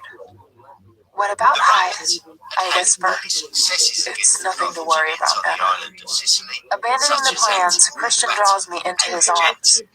With It the turns out Roman he land hasn't been in armies his and apartment success for rate, weeks, this that's shouldn't all. be too surprising. He kisses my hair, The first then real releases me test and of finishes his Roman task. navy came So, in 260 what did you decide on? BCE, He at the asks, Battle of Milan, and I know it's because he which doesn't took want me to place pursue just the off Hyde the line of coast inquiry. of Sicily. Only what you and I discussed. Nothing else. I think she Very likes you, ambitious and I say naively quietly. innovative, with He snorts. colonising their boat Did you say designs. something to her? The He Corpus asks, was a and I remarkable piece flush. of naval How does he engineering know? that in theory At was a loss what to revelation. say, I stare down If a at my Roman fingers. galley wound up alongside a We were Carthaginian Christian and galley, Anna when she arrived, and Corpus Mr. and would Mrs. come into Gray when play. she left. Suddenly, His tone is the dry. great wooden bridge I would may be have said released from something. the Roman I galley mumble. with a huge When I spike peek up on at the him, end. he's regarding It me pierced warmly, the wooden and frame for an of deck unguarded of the moment he Carthaginian looks galley, pleased. attracting it to He the drops his Roman galley. gaze, shaking his head, Then and his the expression Roman crew would be changes. able to run across the She's bridge only and reacting to slaughter this the face. Carthaginian crew He and sounds eliminate the ship vaguely from bitter, battle. disgusted even. This spiked bridge Oh, was the 50. Corpus, No. and it was seemingly a success He's during bemused this by my battle. perplexed expression. However, His the eyes tenure grow wide in of alarm. Corpus as a You're definite not fixture jealous, of are Roman you? galleys was He quite asks, short-lived, horrified. suggesting I that it blush caused and its share swallow, of hindrance then stare to the down at my Roman knotted galleys also, fingers. and it Am fell I? out of favour within Anna, design she's a plans. sexual predator, not my So the type at all. Romans would score a How surprising can you be victory jealous of against the her? Carthaginians Of at the Battle anyone? of Milan. Nothing about This her was a interests huge me. blow to Carthage, having When I been glance up, dominant he's over the gaping at Western me as if I've Mediterranean for grown so an long. additional limb. They would He now runs be a tested hand to through their his hair. absolute limit by It's this new only and you, modern force Anna. that was He proving says itself to quietly, be equal to, it will only if ever not be you. superior to them, Oh at least my. in the opening exchanges. Abandoning the plans First once more, period. Christian moves If toward that me was and clasps my anything to chin go between by. his thumb and forefinger. During the previous How can you century, think otherwise? Agathocles, the Have I tyrant ever of given you any Syracuse, indication that I could ventured be across the remotely Mediterranean interested to the in North anyone African else? coast to His attack eyes the blaze as city he of stares Carthage into itself. mine. He was No, unsuccessful. I whisper. Around 35 I'm years being later, silly. King It's Pyrrhus just of Epirus today, was drawing up similar you- plans while battling All my the conflicting Carthaginians in emotions from Sicily. earlier resurface. However, due to the How can I native tell him how Sicilians turning confused I against am? Pyrrhus, he I've would been not be able to confounded go and through frustrated by his with an behavior this invasion afternoon in of my the office. coast One minute he and wants me city to of stay home, Carthage. the The next he's Romans have gifting now me a reached a point company. where it may be How am I prudent to supposed to strike keep the up? Carthaginians at their What core about me? and make the journey Oh, home to North Africa Christian, themselves. And so my bottom they lip did. trembles. I'm The trying Romans to adapt landed to this on new the life that I had African coast never at imagined for myself. Aspis, which is on Everything the is being Cape handed Bon to me on a Peninsula plate. in the The modern-day job, country of you, Tunisia. my beautiful husband, It would who I follow never, a great journey of around I 60 never knew I miles loved across this the way. peninsula, This around hard, the this coast fast, of the this Gulf of Tunis, indelibly. going through the city I of take a Tunis deep, to steadying reach the breath capital as his city, mouth drops Carthage. open. But The you're like a Carthaginians freight were train, hugely and concerned I don't want to with get their railroaded survival, because and the soon girl you fell in love with peace will be with the crushed. Roman offer was so And what'll be unreasonable left? that the All that would Carthaginians be left could is a not vacuous accept. social The x-ray, result flitting was from the charity battle function of the to charity Bagrius function. River in I pause once 255 more, BCE, struggling to find the words to more convey how I famously feel. known as the And Battle now, of Tunis. you want me to be a company CEO, which has never even been on my radar. Marcus I'm Atilius bouncing between all these Regulus ideas, led an army of struggling. around You want me at 15,000 home. You want me to against run a company. a similar-sized It's so army confusing. commanded by I stop, Xanthippus. tears threatening, and The I force back Carthaginian a army sob. was quite diverse, with You've got to let comparatively me high make numbers my of own cavalry decisions, and take around my own risks, 100 and make war my own elephants. mistakes, and let me learn from them. Xanthippus I need to himself walk was not before a I can run, Carthaginian. Christian. He was a Don't you Spartan see? who was I want commissioned some by the independence. Carthaginians to That's aid what my in name their means to surprising me. struggle against the Romans, There. who achieved That's what I naval wanted to say this superiority afternoon. and an upper hand You in this feel first railroaded? Punic War. He whispers. Xanthippus I nod. is reported He to closes have his been very eyes, critical agitated. of Carthaginian I just want to tactics. give you the world, Amazingly, Anna. he seemed to Everything prove and that he was anything you right want. when he scored a And famous save you victory from it, too. against the Romans. Keep you safe In fact, But I also want everyone to know you're mine. I panicked today when I got your email. You're mine. I panicked today when I got your email. Why didn't you tell me about your name? I flushed. He has a point. I only thought about it while we were on our honeymoon, and, well, I didn't want to burst the bubble. And I forgot about it. I only remembered yesterday evening, and then Jack. You know, it was distracting. I'm sorry. I should have told you or discussed it with you, but I could never seem to find the right time.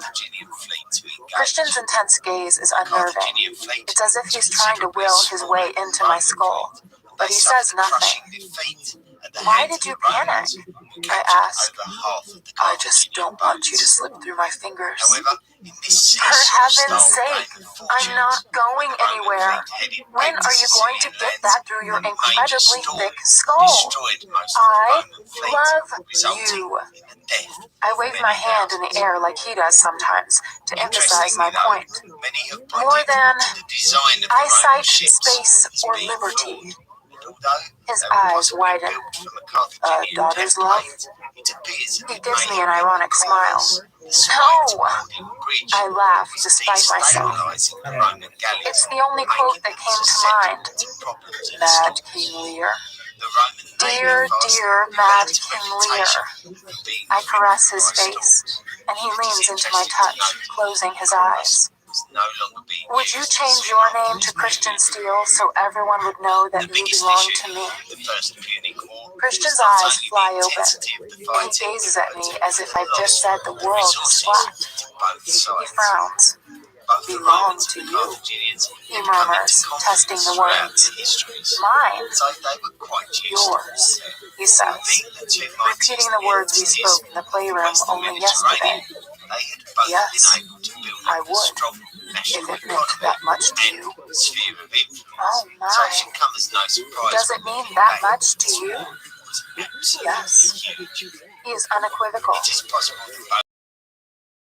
I will do this for him. Give domains. I thought you'd already agreed to this. Yes, I have, but now that we've discussed it further, I'm happier with my decision. Oh, he mutters, surprised. Then he smiles, his beautiful, boyish, yes, I am really kinda young, smile, and he takes my breath away. Grabbing me by the waist, he swings me around. I squeal and start to giggle. And I don't know if he's just happy, or relieved, or what. Mrs. Grant, do you know what this means to me? I do now. He leans down and kisses me, his fingers moving into my hair, holding me in place. It means 7 shades of Sunday. He murmurs against my lips, and he runs his nose along mine. You think? I lean back to gaze at him. Certain promises were made, an offer extended, a deal broken. He whispers, his eyes sparkling with wicked delight. I am still reeling, trying to follow his delight. I am still reeling, trying to follow his mood. Are you reneging on me? He asks uncertainly, and a speculative look crosses his face. I have an idea. He asks, what fuckery is this? A really important matter to attend to. He continues, suddenly all serious once more. Yes, Mrs. Gray, a matter of the gravest importance. Hang on, he's laughing at me. What? I breathe. I need you to cut my hair. Apparently, it's overlong, and my wife doesn't like it. I can't cut your hair. Yes, you can. Christian grins and shakes his head so his overlong hair covers his eyes. Well, if Mrs. Jones has a pudding bowl, I giggle. He laughs. and Okay, good point, well made. I'll get Franco to do it. No! Franco works for the bitch troll. Maybe I could give him a trim. After all, I cut Ray's hair for years. He never complained. Him all the way to our bathroom, where I release him and grab the white wooden chair that stands in the corner. I place it in front of the sink. When I look at Christian, he's gazing at me with ill-disguised amusement, thumbs tucked into the front belt loops of his pants, but his eyes are smoking hot. Sit. I gesture to the empty chair, trying to maintain the upper hand. Are you going to wash my hair? I nod. He arches one brow in surprise, and for a moment, I think he's going to back down. Okay. Slowly, he begins to undo each button of his white shirt, starting with the one beneath his throat. Nimble, deft fingers move each button in turn until his shirt hangs open. Oh my. My inner goddess pauses in her celebratory jaunt around the arena. Christian holds out a cup with an undo this now gesture, and his mouth twitches in that challenging, sexy way he has. Oh, cufflinks. I take his proffered wrist and remove the first one, a platinum disc with his initials engraved in a simple italic script, and then remove its matching twin. As I finish, I glance at him. And his amused expression is gone, replaced by something hotter, much hotter. I reach up and push his shirt off his shoulders, letting it fall to the floor. Ready? I whisper. Or whatever you want, now. My eyes stray from his eyes to his lips, parted so that he can inhale more deeply. Sculptured, chiseled, whatever. It is a beautiful mouth, and he knows exactly what to do with it. I find myself leaning up to kiss him. No, he says, and places both of his hands on my shoulders. Don't. If you do that, I'll never get my hair cut. Oh, I want this. And his eyes are round and raw for some inexplicable reason. It's disarming. Why?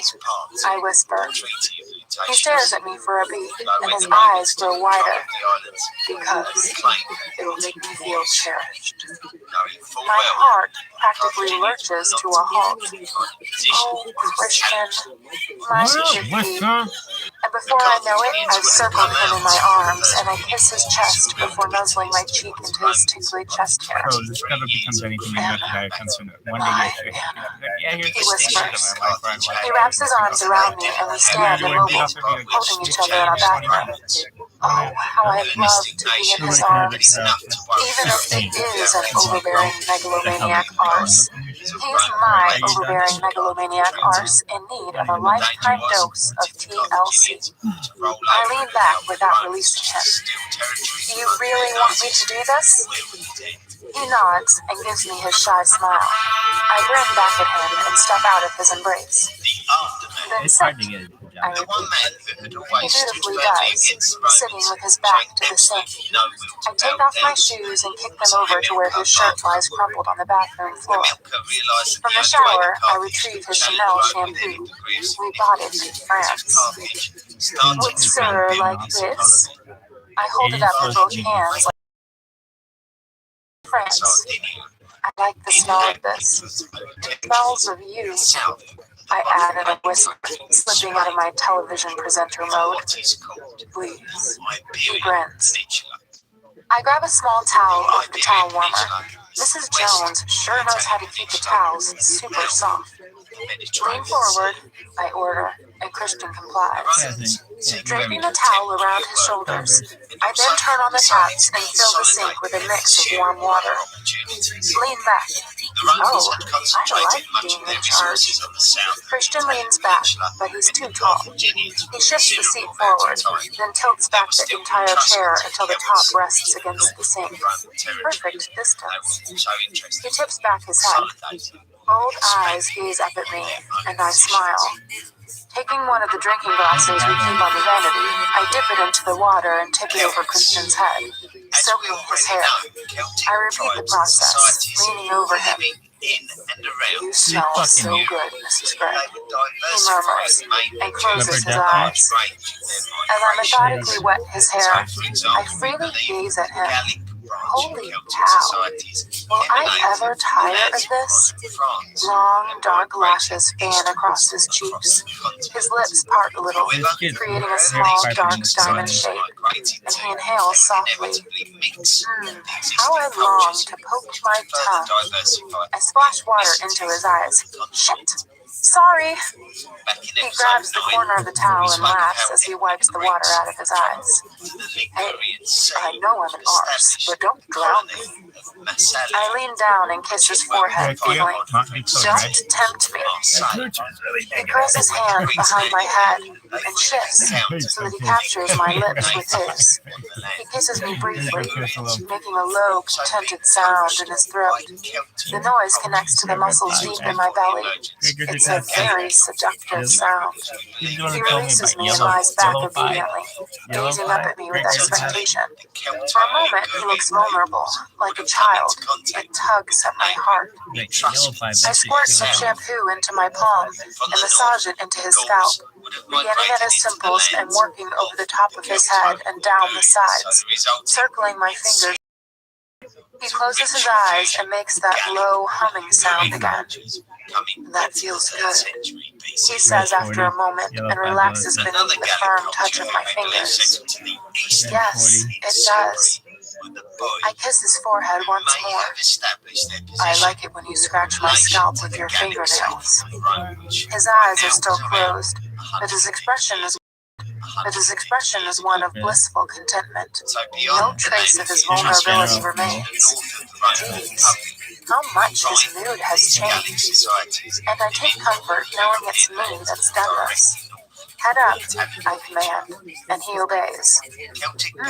A girl could get used to this. I rub the suds into the back of his hair, scraping my nails into his scalp. Back. He leans back, and I rinse off the lather, using the glass. This time, I manage not to splash him. Once more, I ask, please. His eyes flutter open, and his serene gaze finds mine. I grin down at him. Coming right up, Mr. Gray. I turn to the sink that Christian Normal uses and fill it with warm water. For rinsing, I say, when his look turns quizzical. I repeat the process with the shampoo, listening to his deep, even breaths.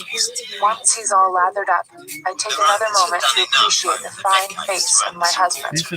I cannot resist him. Tenderly, I caress his cheek, and he opens his eyes, watching me almost sleepily through his long lashes. Leaning forward, I plant a soft, chaste kiss on his lips. He smiles, closes his eyes, and breathes out a sigh of utter contentment. Who would have thought, after our argument this afternoon, he could be this relaxed, without sex? I lean right over him. He murmurs appreciatively as my breasts brush his face. Resisting the urge to shimmy, I pull the plug so the sudsy water drains away. His hands move to my hips and around to my behind. No fondling the help, I murmur, feigning disapproval. Don't forget I'm deaf, he says, keeping his eyes closed as he runs his hands down past my behind and starts to hitch up my skirt. I swat his arm. I'm enjoying playing hairdresser. He grins, big and boyish, like I've caught him doing something illicit that he's secretly proud of. I reach for the glass again, but this time use the water from the neighboring sink to carefully rinse all the shampoo from his hair. I continue to lean over him, and he keeps his hands on my backside, running his fingers back and forward, up and down, back and forth. I wiggle. He growls low in his throat. There, all rinsed. Good, he declares. His fingers tighten on my behind, and all at once, he sits up, his soaked hair dripping all over him. He pulls me down onto his lap, his hands moving from my behind up to the nape of my neck. then to my chin, holding me in place. I gasp with surprise, and his lips are on mine, his tongue hot and hard in my mouth. My fingers curl around his wet hair, and drops of water run down my arms. And as he deepens the kiss, his hair bathes my face. His hand moves from my chin down to the top button of my blouse. Enough of this primping. I want to fuck you 7 shades of Sunday, and we can do it here or in the bedroom. You decide. 228 BC. Christian's eyes blaze, hot and full of promise, his hair dripping water onto his boat. My mouth goes dry. What's it to be, Anastasia? He asks as he holds me in his lap. You're wet, I respond. He bends his head suddenly, running his dripping hair down the front of my blouse. I squeal and try to wriggle off him. He tightens his grip around me. Oh, no, you don't, baby, he murmurs.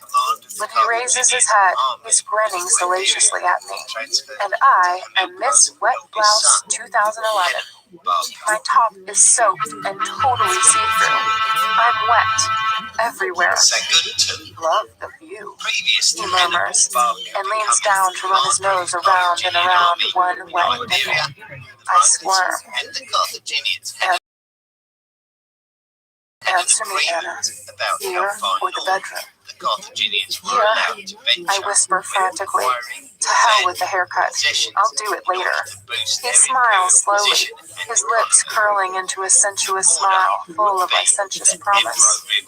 Good choice, Mrs. Gray. He breathes against my lips. He releases my chin and his hand moves to my knee. It glides smoothly up my leg, lifting my skirt and skating over my skin, making me tingle. His lips trail soft kisses from the base of my ear along my jaw. Oh, what shall I do to you? He whispers. His fingers halt at my stocking tops. I like these, he says. He runs a finger underneath the top and skins it around to my inner thigh. I gasp and squirm once more in his lap. He groans low in his throat. If I'm going to fuck you 7 shades of Sunday, I want you to keep still. Make me, I challenge, my voice soft and breathy. Christian inhales sharply. He narrows his eyes and regards me with a hot, hooded expression. Oh, Mrs. Gray, you have only to ask. His hand moves from my stocking tops up to my panties. Let's divest you of these. He tugs gently, and I shift to help him. His breath hisses through his teeth as I do.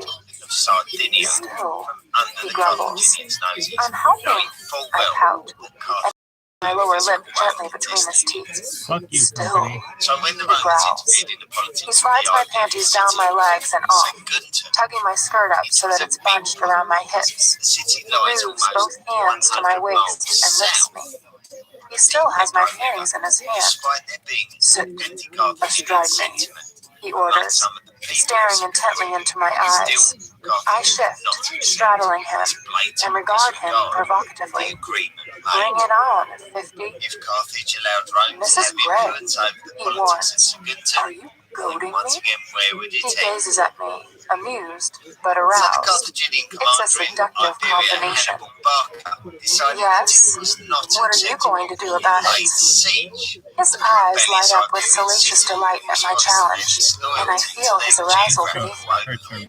Blossoms together with salacious delight at my challenge, and I feel his arousal beneath me. Blossoms together to her back. I cry obediently, and he deftly binds my wrists. He shifts me so I am sitting a little further back on his lap. Water still drips down his neck and over his chest.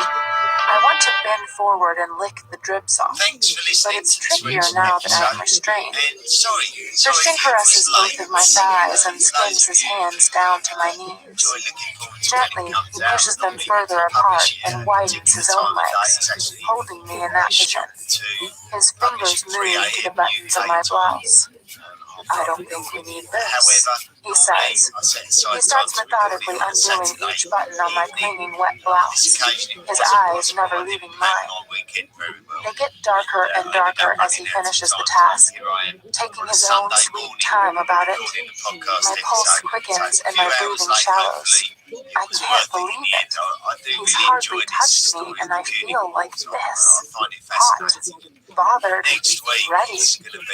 I want to squirm. He leaves my damp blouse hanging open, and, using both hands, he caresses my face with his fingers, his thumb skimming across my bottom lip. Suddenly, he thrusts his thumb into my mouth. Suck, he orders in a whisper, stressing the S. I close my mouth around him and do exactly that. If you want more of the History of the World I podcast, like you this can go game. along to the History of the It World tastes good. podcast.com. What else would I like to suck? The muscles in my belly clench at the thought. His lips part when I scrape my teeth and bite the soft pad of his thumb. He groans and slowly extracts his wet thumb from my mouth and trails it down my chin, down my throat, over my sternum. He hooks it into the cuff of my bra and yanks the cuff down, freeing my breast.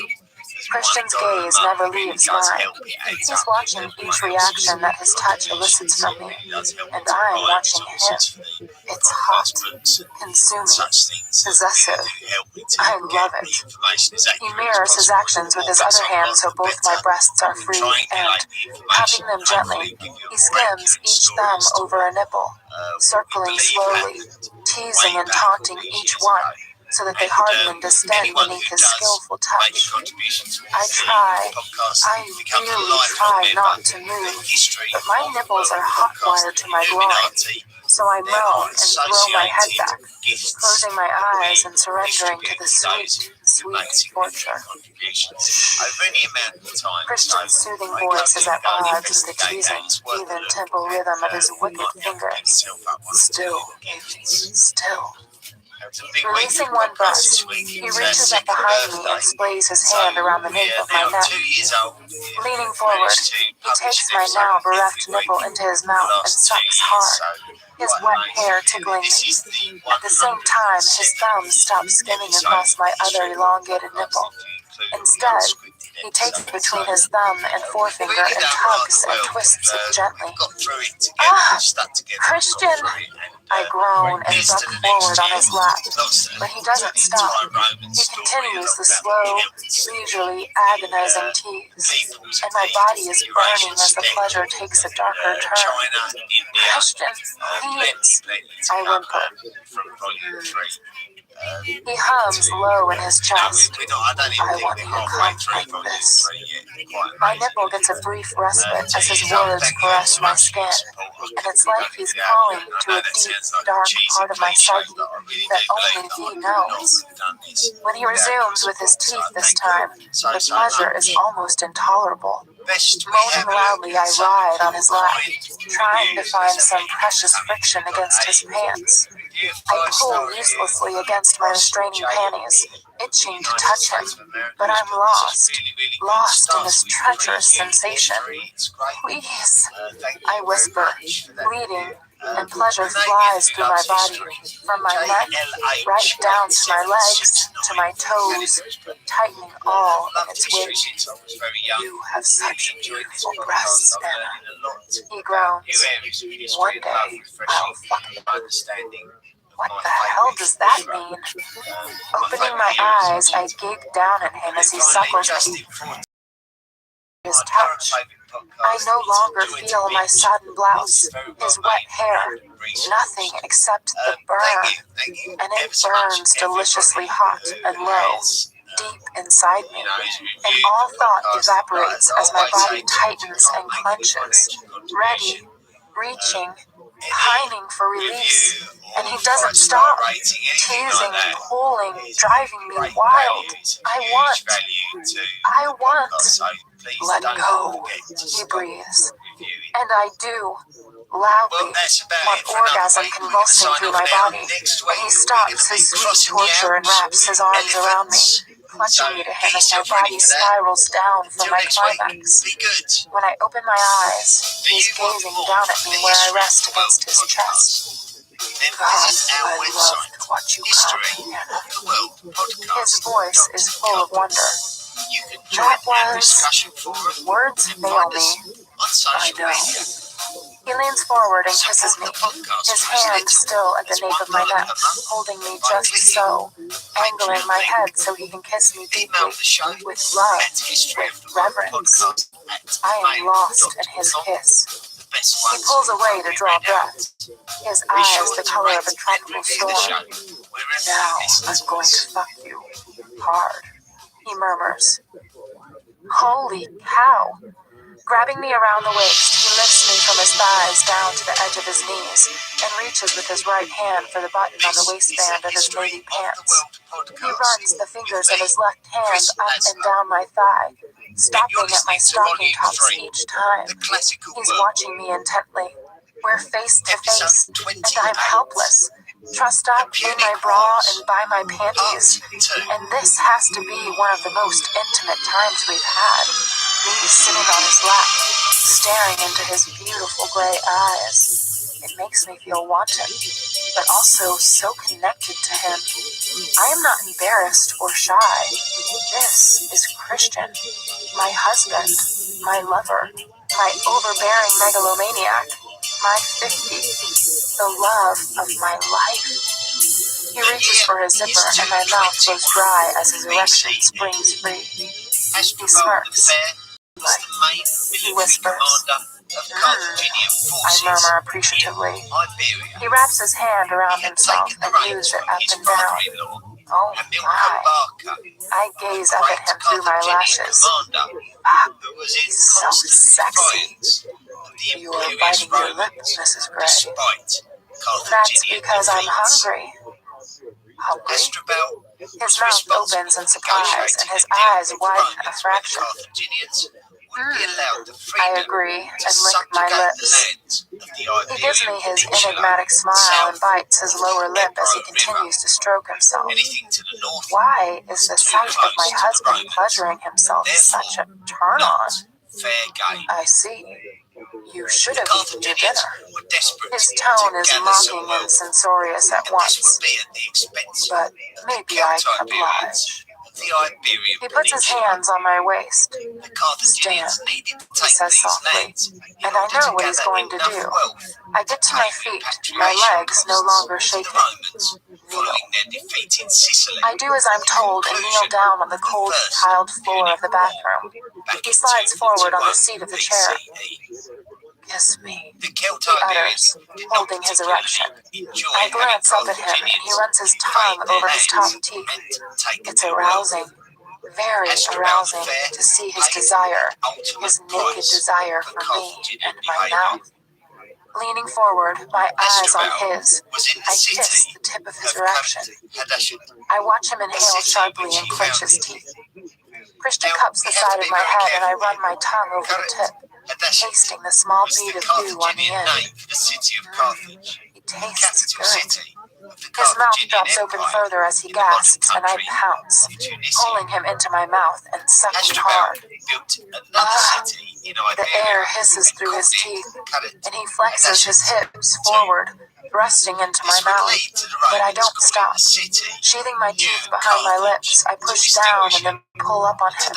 He moves both hands so that he fully cups my head, burying his fingers in my hair, and slowly eases himself in and out of my mouth, his breathing quickening, growing harsher.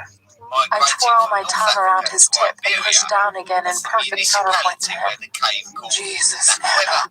He sighs and screws his eyes shut tightly. He's lost, and it's heady. His response to me. Me. And very slowly I draw my lips back, so it's just my teeth. Ah! Christian stops moving. Leaning forward, he grabs me and pulls me onto his lap. Enough, he growls. mercenary. Reaching behind me, he frees my hands with one tug on my panties. I flex my wrists and stare from under my lashes into scorching eyes that gaze back at me with love and longing and lust. Command of the And I Carthaginian realize army it's in me Iberia that wants to passed fuck to him. Hasdrubal's 7 brother-in-law. shades of scoot It's over one him, of the more famous placing my other stories hand on of his an shoulder, individual very during the gently Roman and slowly. I ease The myself story onto him.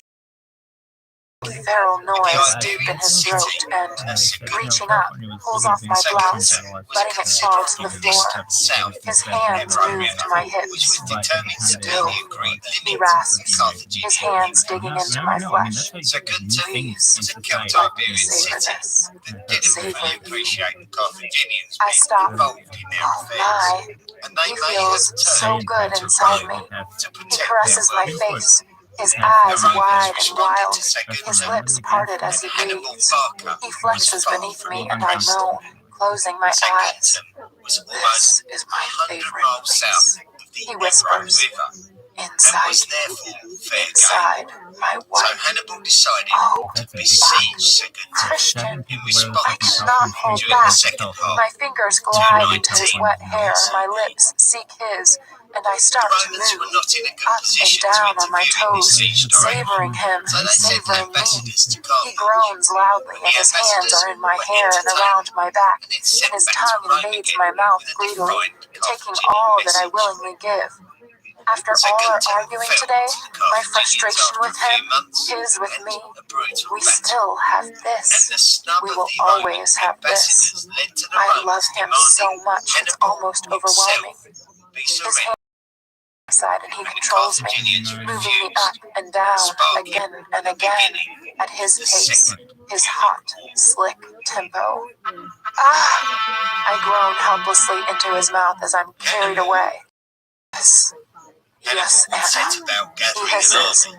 and I The rain size of the kisses on army his is face, argued, his chin, and I have his seen jaw, numbers from his neck. 40,000 to Baby, 100,000 he of them. breathes, capturing my Strangely, mouth once when more. investigating the Oh, number of Christian, elephants in I love Hannibal's you. army, I seemed will to always always hit a love you. specific number I'm of breathless, 37 wanting him to from know, most sources. wanting him to be sure of The me makeup after our of battle the of wills Carthaginian today. army is He also moans interesting. loudly and wraps his arms around me Libyan tightly foot as he soldiers are climaxes with a mournful When we look at sob. the Libyans, And it's they enough, may have been a enough mixture to push me of over the brink Berbers once more. and Greek I clutch immigrants my to North arms Africa, around his head and as let it was go, in the and I Libyan come lands that around the him, Greek colony tears of springing to my Cyrene eyes, was because I established. love him so. Also among the Carthaginian army were Hey, Numidian he offspring. whispers, The tipping my chin Numidians back and were the gazing at me Berbers with who quiet lived on concern. the North African Why coast are you of the crying? modern-day Did I country hurt you? of Algeria. No, And as I such, mutter they had reassuringly. developed strong He smooths my diplomatic hair off ties my with their face, Carthaginian wipes away a neighbours. lone tear with his thumb, There would have and almost tenderly certainly kisses been my a lips. good deal of He is still Celto-Iberian inside me. mercenaries wanting He to shifts, be on and the I winning wince as he side, pulls out of me. believing that this What's would wrong, be Anna? Hannibal's Tell me. Carthaginians. I sniff. Despite the It's problem just, from the Carthaginian it's just, perspective, sometimes I'm Roman overwhelmed by how interference much I in love politics you. south of the river I Ebro, whisper. Hannibal After a would beat, lead his he smiles Carthaginian his army special shy tens smile, of thousands reserved for north me, I over think. the river Ebro You and have the into same effect forbidden on me, lands on he their whispers, way toward and kisses the me modern once more. lands of I Italy. smile, and The inside my route joy would require the unfurls and stretches Carthaginians to lazily. negotiate the Do Pyrenees I? Mountains He says, you know you and the do. Alps Mountains. Sometimes I know, not Crossing the all the Alps time. would have been seemingly Back at you, impossible Mrs. if it had Gray. been such a severe I range of grin and mountains. gently place feather-like The kisses legend over his of chest. Hannibal crossing the I Alps nuzzle his chest is hair. the lasting Christian legacy caresses of my this hair episode and in runs a history. hand down my back. But in reality, He unclasps it my was bra only and pulls part the strap of down this one long arm. journey of I attrition, shift, and he which was tugs the made in strap down haste the other arm and before drops the my Romans bra on the could floor. attack first. Skin Not on skin, everybody he survived murmurs the journey. appreciatively, and folds me in Significant his arms losses again. affected the Carthaginian He kisses my force shoulder as and they runs his initially nose up crossed to my the ear. Pyrenees You and smell arrived like heaven, on lands Mrs. Gray. south So of do modern-day you, country. Mr. Gray. I nuzzle him So the again and famous inhale story his is of Christian Hannibal smell, crossing the which is now Alps. mixed with This the is heavy just scent one of sex. part of an I extremely could stay wrapped in his arduous arms like journey this, from sated Iberian and lands happy south of the forever. Ebro It's just what I need after a full day of back to work, arguing, and bitch slapping. This is where I want to be. And in spite of his control freakery, his megalomania, this is where I belong. Christian buries his nose in my hair and inhales deeply. I let out a contented sigh, and I feel his smile. And we sit, arms clasped around each other, saying nothing. Eventually, reality intrudes. It's late, Christian says, his fingers methodically stroking my back. Your hair still needs cutting. He chuckles. That it does, Mrs. Gray. Do you have the energy to finish the job you started? For you, Mr. Gray, anything. I kiss his chest once more and reluctantly stand. Don't go. Grabbing my hips, he turns me around. He straightens, then undoes my skirt, letting it drop to the floor. He holds his hand out to me. I take it and step out of my skirt. Now I am dressed solely in stockings and garter belt. You are a mighty fine sight, Mrs. Gray. He sits back in the chair and crosses his arms, giving me a full and frank appraisal. I hold out my hands and twirl for him. God, I'm a lucky son of a bitch, he says admiringly. Yes, you are. He grins. Put my shirt on and you can cut my hair. Like this, you'll distract me, and we'll never get to bed. I can't help my answering smile. Knowing that he's watching my every move, I sashay over to where we left my shoes and his shirt. Bending slowly, I reach down, pick up his shirt, smell it, then shrug it on. Christian's eyes are round. He's redone his fly and is watching me intently. That's quite a floor show, Mrs. Gray. Do we have any scissors? I ask innocently, batting my eyelashes. My study, he croaks.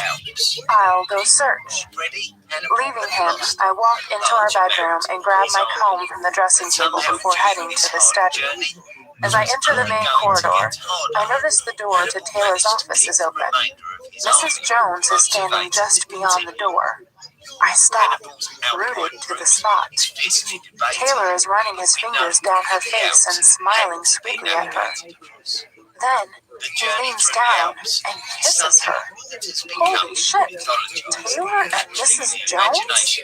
I gaped in astonishment. I mean, I thought, well, I kind of suspected, but obviously they are together. I flush, feeling like a voyeur, and manage to get my room and into Christian's study. Switching on the light, I walk to his desk. Taylor and Mrs. Jones. Wow, I'm really. I always thought Mrs. Jones was older than Taylor.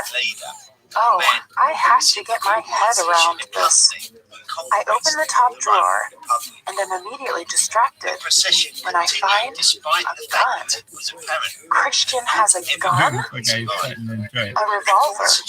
Holy fuck. I had no idea Christian owned a gun. I take it out, slip the release, and check the cylinder. It's fully loaded, but light. Too light. It must be carbon fiber. What does Christian want with a gun? Jeez, I hope he knows how to use it. Ray's perpetual warnings about handguns run quickly through my mind. His army training was never lost. These will kill you, Anna. You need to know what you're doing when you're handling a firearm. I put the gun back and find the scissors. Retrieving them quickly, I bolt back to Christian, my head buzzing. Taylor and Mrs. Jones, the revolver? At the entrance to the great room, I run into Taylor. Mrs. Gray, excuse me. His face reddens as he quickly takes in my attire. Taylor, hi. I'm cutting Christian's hair. I blurt out, embarrassed. Taylor is as mortified as I am. He opens his mouth to say something, then closes it quickly and stands aside. After you, ma'am, he says formally. I think I'm the color of my old Audi, the submissive special. Could this be more embarrassing? Thank The you, ensuing I battle mutter, is known and dash down the hallway. Trebia. Crap! Will I Roman ever get naivety used to the fact that we're not underestimation of alone? Hannibal I allowed dash into the Hannibal to bathroom, outwit the breathless. Romans and What's score wrong? a huge victory. Christian is With standing in front of half the mirror, Roman holding my army being shoes. lost All of my to the scattered clothes are now neatly piled beside the sink. Now I had just ran the into Taylor. Romans full Oh. attention. Christian frowns. Dressed like So this that. is the story of how Hannibal Oh, lost shit. the Alps. That's not Hannibal's Taylor's intention fault. when he set out Christian's was frown to deepens. successfully cross the No, Alps. but Some still. test of endurance. I'm dressed. The crossing Barely. was simply one part. I don't know who was more embarrassed, me or him. Weaken. I try my distraction technique. So Did you know he and Gail are, just begun. well, together? There was no way that Hannibal Christian could laughs. cause significant Yes, problems of course I without know. enticing And you never local told me? societies to join his I cause. thought you knew Would too. have been No, relying on this fact. Anna, they're adults. They live under the same roof. Both unattached. Both attractive. Opened up a doorway I flush, to the lands of the Republic feeling itself. foolish for not having noticed. Hannibal could now Well, campaign if you directly put it like towards that, Rome itself.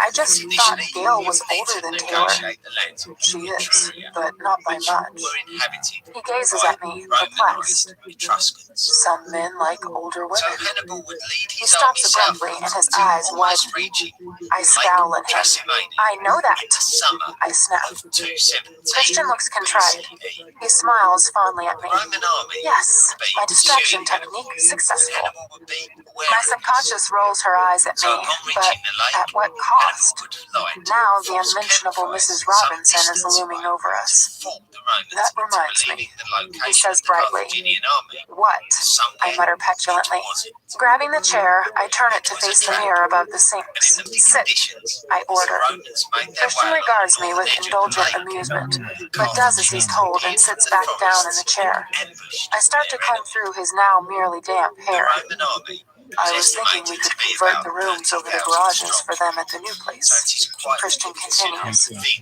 Make it a home. Was ambushed. Then maybe Taylor's daughter could stay with him Almost more often. 4 hours. He watches me carefully in the mirror. Destroy the Why Roman doesn't she army stay here? with their commander, Taylor's never asked me. Consul Perhaps you should offer, Gaius but we'd have to behave ourselves. Process. Christian's brow furrows. The remaining I Romans hadn't thought of retreated. that. The Carthaginians, Perhaps under that's the why command of Taylor hasn't Hannibal, asked. were now scoring Have you met her? victories. Yes, Well, within she's a sweet Roman thing. territory. Shy. Very This was pretty. unthinkable I'd just pay a for her couple of years schooling. earlier. Oh, Hannibal could I have stop attacked combing Rome and stare following at him his in the victory mirror. at Lake Trasimene. I had no But idea. instead, he decided to rally He up shrugs. more willing allies Seemed the least I within the could do. lands of the Roman Also, Republic. it means he won't quit. So Hannibal headed I'm south sure he towards the likes lands working for of you. Magna Graecia. Christian The Roman stares at me state blankly, then shrugs. I don't know. They did not want to give I think Hannibal he's very any kind fond of you, opportunity Christian. to be able to settle I resume anywhere combing within and glance at the him. His Should eyes Hannibal don't be leave allowed mine. to settle, You he think? may have created a power Yes, base in I which he do. could start recruiting He societies snorts a who dismissive believed yet that content sound, effectively as if he's secretly be pleased that his advantageous, staff may like him. considering how formidable Good. it appeared to Will be. you talk to Gia about the rooms The over the Romans garage? frantically built up a brand new Yes, army of force course. in order to take I on don't the feel the same Carthaginians. irritation I did before at the mention of her name. Two My sides subconscious met nods again. sagely at me. Canny. Yes, we done good. What Canny? My inner goddess gloats. 216 Now BCE. she'll leave my husband Go alone down. and not make him The single uncomfortable. most deadliest day I am ready to cut in Christian's history hair. of European You sure about states. this? Your last Hannibal chance managed to to bail. sustain an army strength Do of your around worst, Mrs. 50,000, Gray. but I don't estimates have to look of at the me. Roman army You do. number are thought to I have grin. been in excess Christian, of I could look at you 85,000. all day. The Romans He shakes his had head, enough exasperated. of the Carthaginians It's and just a decided pretty face, baby. this problem And behind it once is a very pretty man. I The kiss his Roman temple. army was My led man. by the two Roman He consuls, grins shyly. Gaius Lifting the Terentius first Varro lock, I comb it upward and snare it between my index and middle finger. I put the comb in my mouth, What take the followed scissors, was and one make of the the most first snip, astonishing days cutting an of the inch off the entire link. first millennium Christian BC. closes his eyes and sits like The a huge statue, Roman army sighing attacked contentedly as I the continue. Carthaginians. Occasionally, he opens Once his again, eyes and I Hannibal catch him watching demonstrated me that he intently. was He doesn't touch me while I work, and I'm grateful. His touch is distracting. 15 minutes later, I'm done. Finished. I'm pleased with the result. He looks as hot as ever. His hair still floppy and sexy, just a bit shorter. Christian gazes at himself in the mirror, looking pleasantly surprised. He grins. Great job, Mrs. Gray. He turns his head from side to side and snakes his arm around me, pulling me to him. He kisses and nuzzles my belly. He says, "My pleasure." I bend and kiss him briefly. It's late. Bed. He gives my behind a playful slap. Ah! I should clean up in here. There is hair all over the floor. Christian frowns as if the thought would never have occurred to him. Okay, I'll get the broom, he says wryly. I don't want you embarrassing the staff with your lack of appropriate attire. Do you know where the broom is? I ask innocently. This stops Christian in his tracks. No. I laugh. I'll go. As I climb into bed and wait for Christian to join me, I reflect on how differently this day could have ended.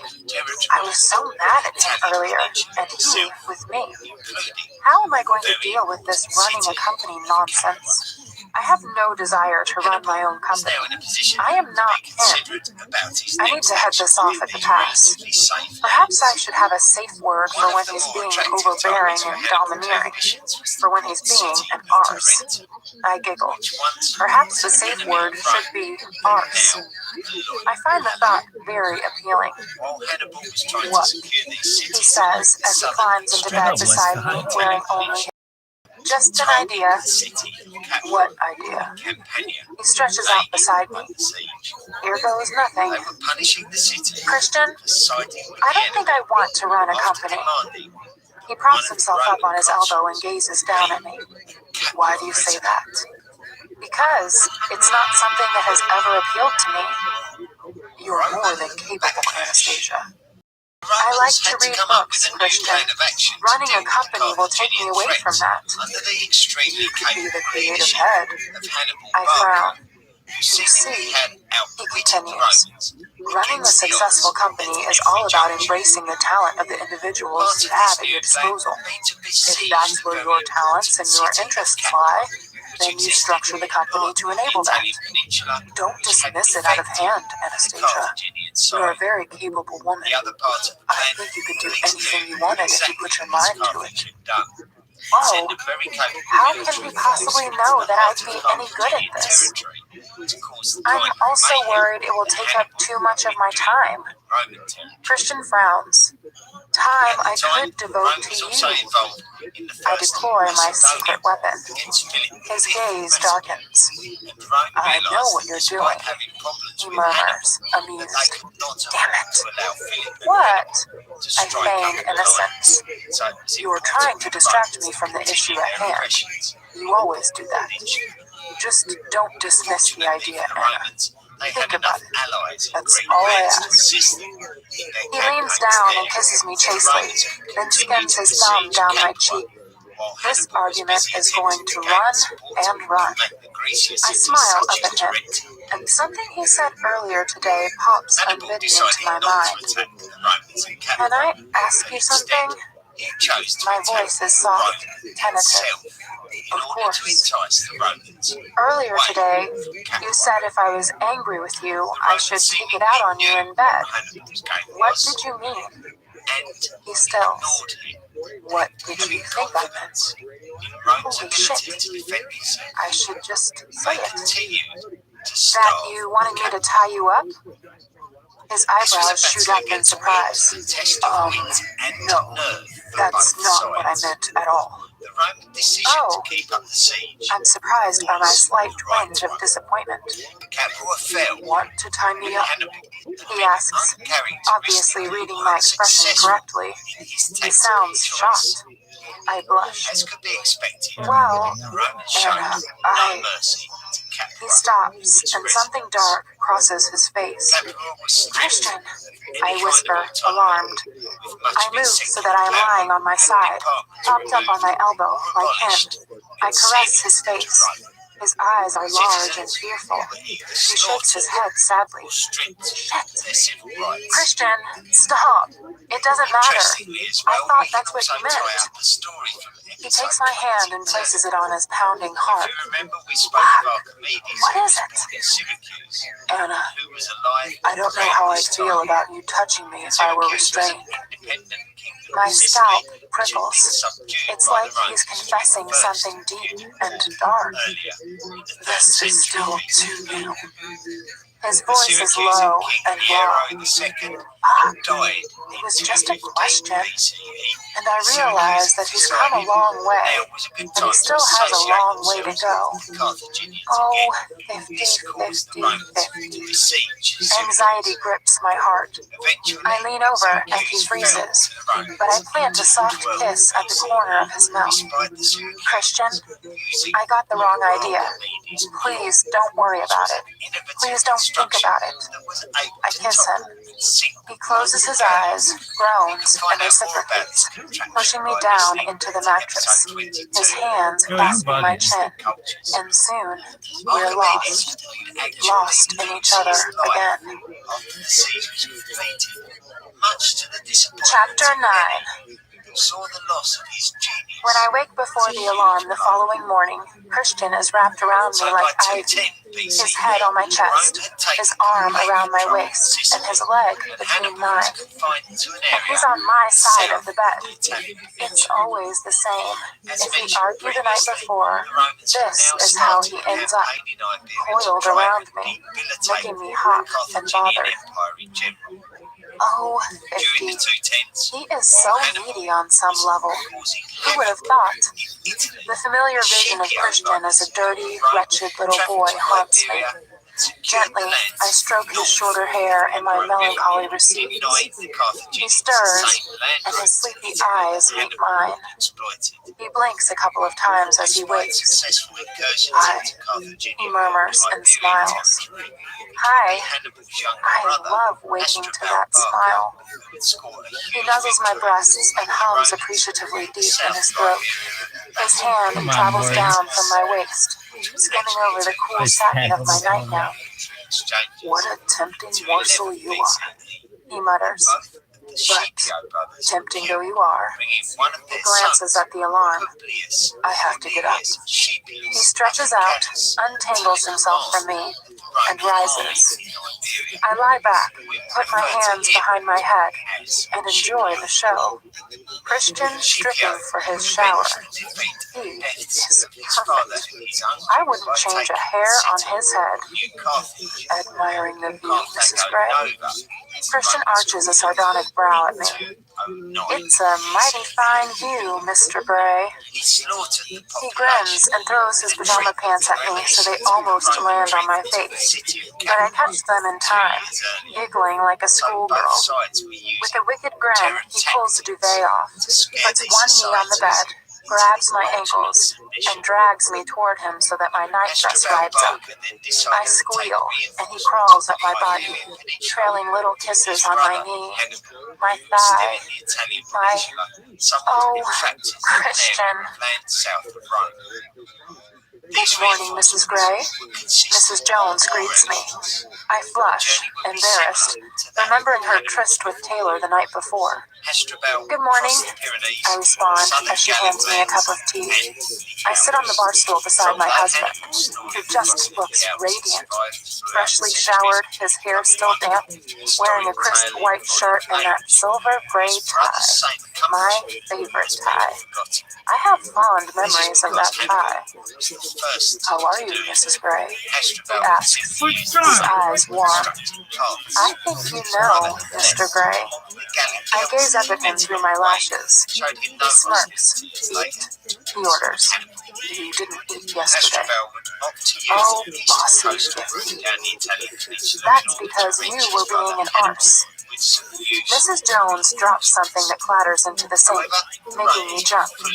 Christian seems oblivious to the noise. Ignoring her, he stares at me impassively. Arse or not. His tone is serious. No arguing with him. Okay, picking up spoon, eating granola. Like a petulant teenager, I reach for the Greek yogurt and spoon some onto my cereal, followed by a handful of blueberries. I glance at Mrs. Jones and she catches my eye. I smile and she responds with a warm smile of her own. She has provided me with my breakfast of choice, which was introduced to me on our honeymoon. I may have to go to New York later in the week. Christian's announcement interrupts my reverie. Oh, it'll mean an overnight. I want you to come with me.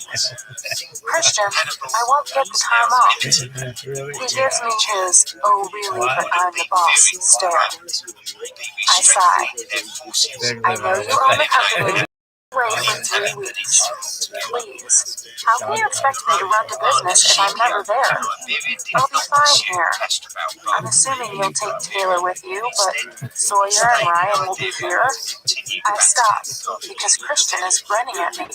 What? I snap. Nothing. Just you, he says. I frown. Is he laughing at me? Then a nasty thought pops into my mind.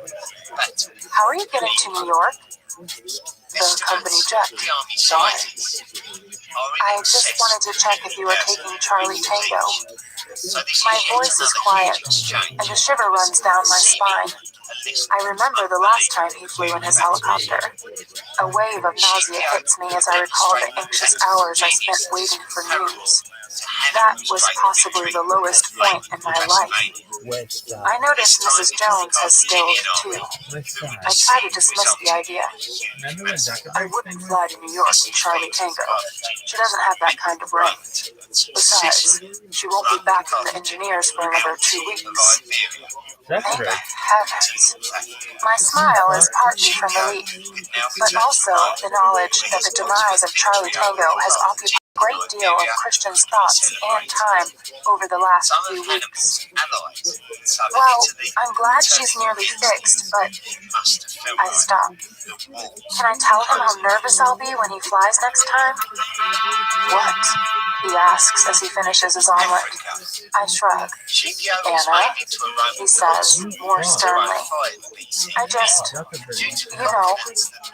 last time you flew in her, I thought, we thought you... I can't finish the sentence, and Christian's expression softens. Hey, he caresses my face with the backs of his knuckles. That was sabotage. A dark expression crosses his face, and for a moment, I wonder if he knows who was responsible. I couldn't bear to lose you, I murmur.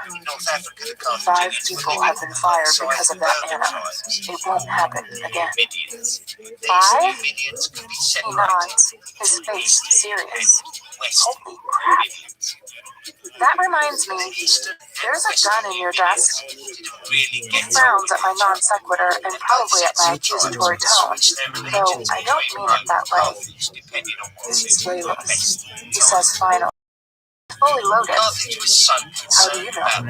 His frown deepens. I checked it yesterday. He scowls at me. I don't want you messing with guns. I hope you put the safety back on. I blink at him, momentarily stupefied. Christian, there's no safety on that revolver. Don't you know anything about guns? His eyes widen. No. Taylor coughs discreetly from the entrance. Christian nods at him. We have to go, Christian says. He stands, distracted, and slips on his gray jacket. I follow him into the hallway. He has Layla's gun. I am stunned by this and briefly wonder what's happened to her. Is she still in... Where is it? East somewhere? New Hampshire? The Romans can't under the remember. command of Scipio and Good allied morning, with the Taylor. Numidians under Christian the command says, of Massinissa. Good morning, Mr. Gray. Squared off against Mrs. the Gray. Carthaginians under the He command nods at of us Hannibal. both, but he's careful not to look me in the eye. I'm grateful, recalling my state of undress when we bumped into each other last night. I am just going to brush my teeth, I muttered. Christian always brushes his teeth before breakfast. I don't understand why. You should ask Taylor to teach you how to shoot, I say as we travel down in the elevator. Christian gazes down at me, amused. Should I know? He says dryly. Yes. Anesthesia. I despise guns. Shut My the mom fuck has up. patched up too many victims of gun crime, and my dad is vehemently anti-gun. I grew up with their echoes. I support at least 2 gun control initiatives here in Washington. He's a Oh, legend. does Taylor carry a gun? Christian's mouth bends. Dude, people should do. You don't approve? I ask as Christian ushers me out of the elevator on the ground floor. No, he says, tight-lipped. Let's just say that Taylor and I hold very different views with regard to gun control. I'm with Taylor on this. Christian holds the foyer door open for me, and I head out to the car. He has not let me drive alone to SIP since he found out that Charlie Tango was sabotaged. Sawyer smiles pleasantly, holding the door open for me as Christian and I climb into the car. Please. I reach across and grasp Christian's hand. Please what? Learn how to shoot. He rolls his eyes at me. No. End of discussion, Anastasia. And again, I am a child to be scolded. I open my mouth to say something cutting, but decide I don't want to start my workday in a bad mood. I fold my arms instead, and glimpse Taylor regarding me in the rearview mirror. He looks away, concentrating on the road in front, but shakes his head a little, in obvious frustration. Christian drives him crazy too sometimes. The thought makes me smile, and my mood is saved. Where is Layla? I ask as Christian gazes out of his window. I told you, she's in Connecticut with her folks. He glances at me. Did you check? After all, she does have long hair. It could have been her driving the Dodge. Yes, I checked. She's enrolled in an art school in Hampton. She started this week. Yeah, back in the day, like 2 years ago, I All found the her blood program. draining from my face. Christian Christian lifts his head around at the tone of my voice. No. Lynn has. He searches my face for a clue to my thoughts. I see. I murmur. What? Nothing. Christian sighs. Anna, what is it? I shrug, not wanting to admit to my irrational jealousy. Christian continues. I'm keeping tabs on her, checking that she stays on her side of the continent. She's better, Anna. Glenn has referred her to a shrink in New Haven, and all the reports are very positive. She's always been interested in art, so... He stops, his face still searching mine, and in that moment, I suspect that he is paying for her art classes. Do I want to know? Should I ask him? I mean, it's not as if he can't afford it, but why does he feel the obligation? I sigh. Christian's baggage hardly compares to Bradley Kent from biology class and his half-assed attempts to kiss me. Christian reaches for my hand. Don't sweat this, Anastasia. He murmurs, and I return his reassuring squeeze. I know he's doing what he thinks is right. Mid-morning, I have a break in meetings. As I pick the phone to call Kate, I notice an email from Christian. From Christian Gray. Subject, flattery. Date, August 23rd, 2011, 9:54. To Anastasia Gray. Mrs. Gray. I have received 3 compliments on my new haircut. Compliments from my staff are beautiful. It must be the ridiculous smile I'm wearing whenever I think about last night. You are indeed a wonderful, talented, beautiful woman. And all. Christian Gray, CEO, Gray Enterprises Holdings, Inc. To around the age of 9. I'm Melt reading it. 148. From Anastasia Gray. Subject, trying to concentrate here.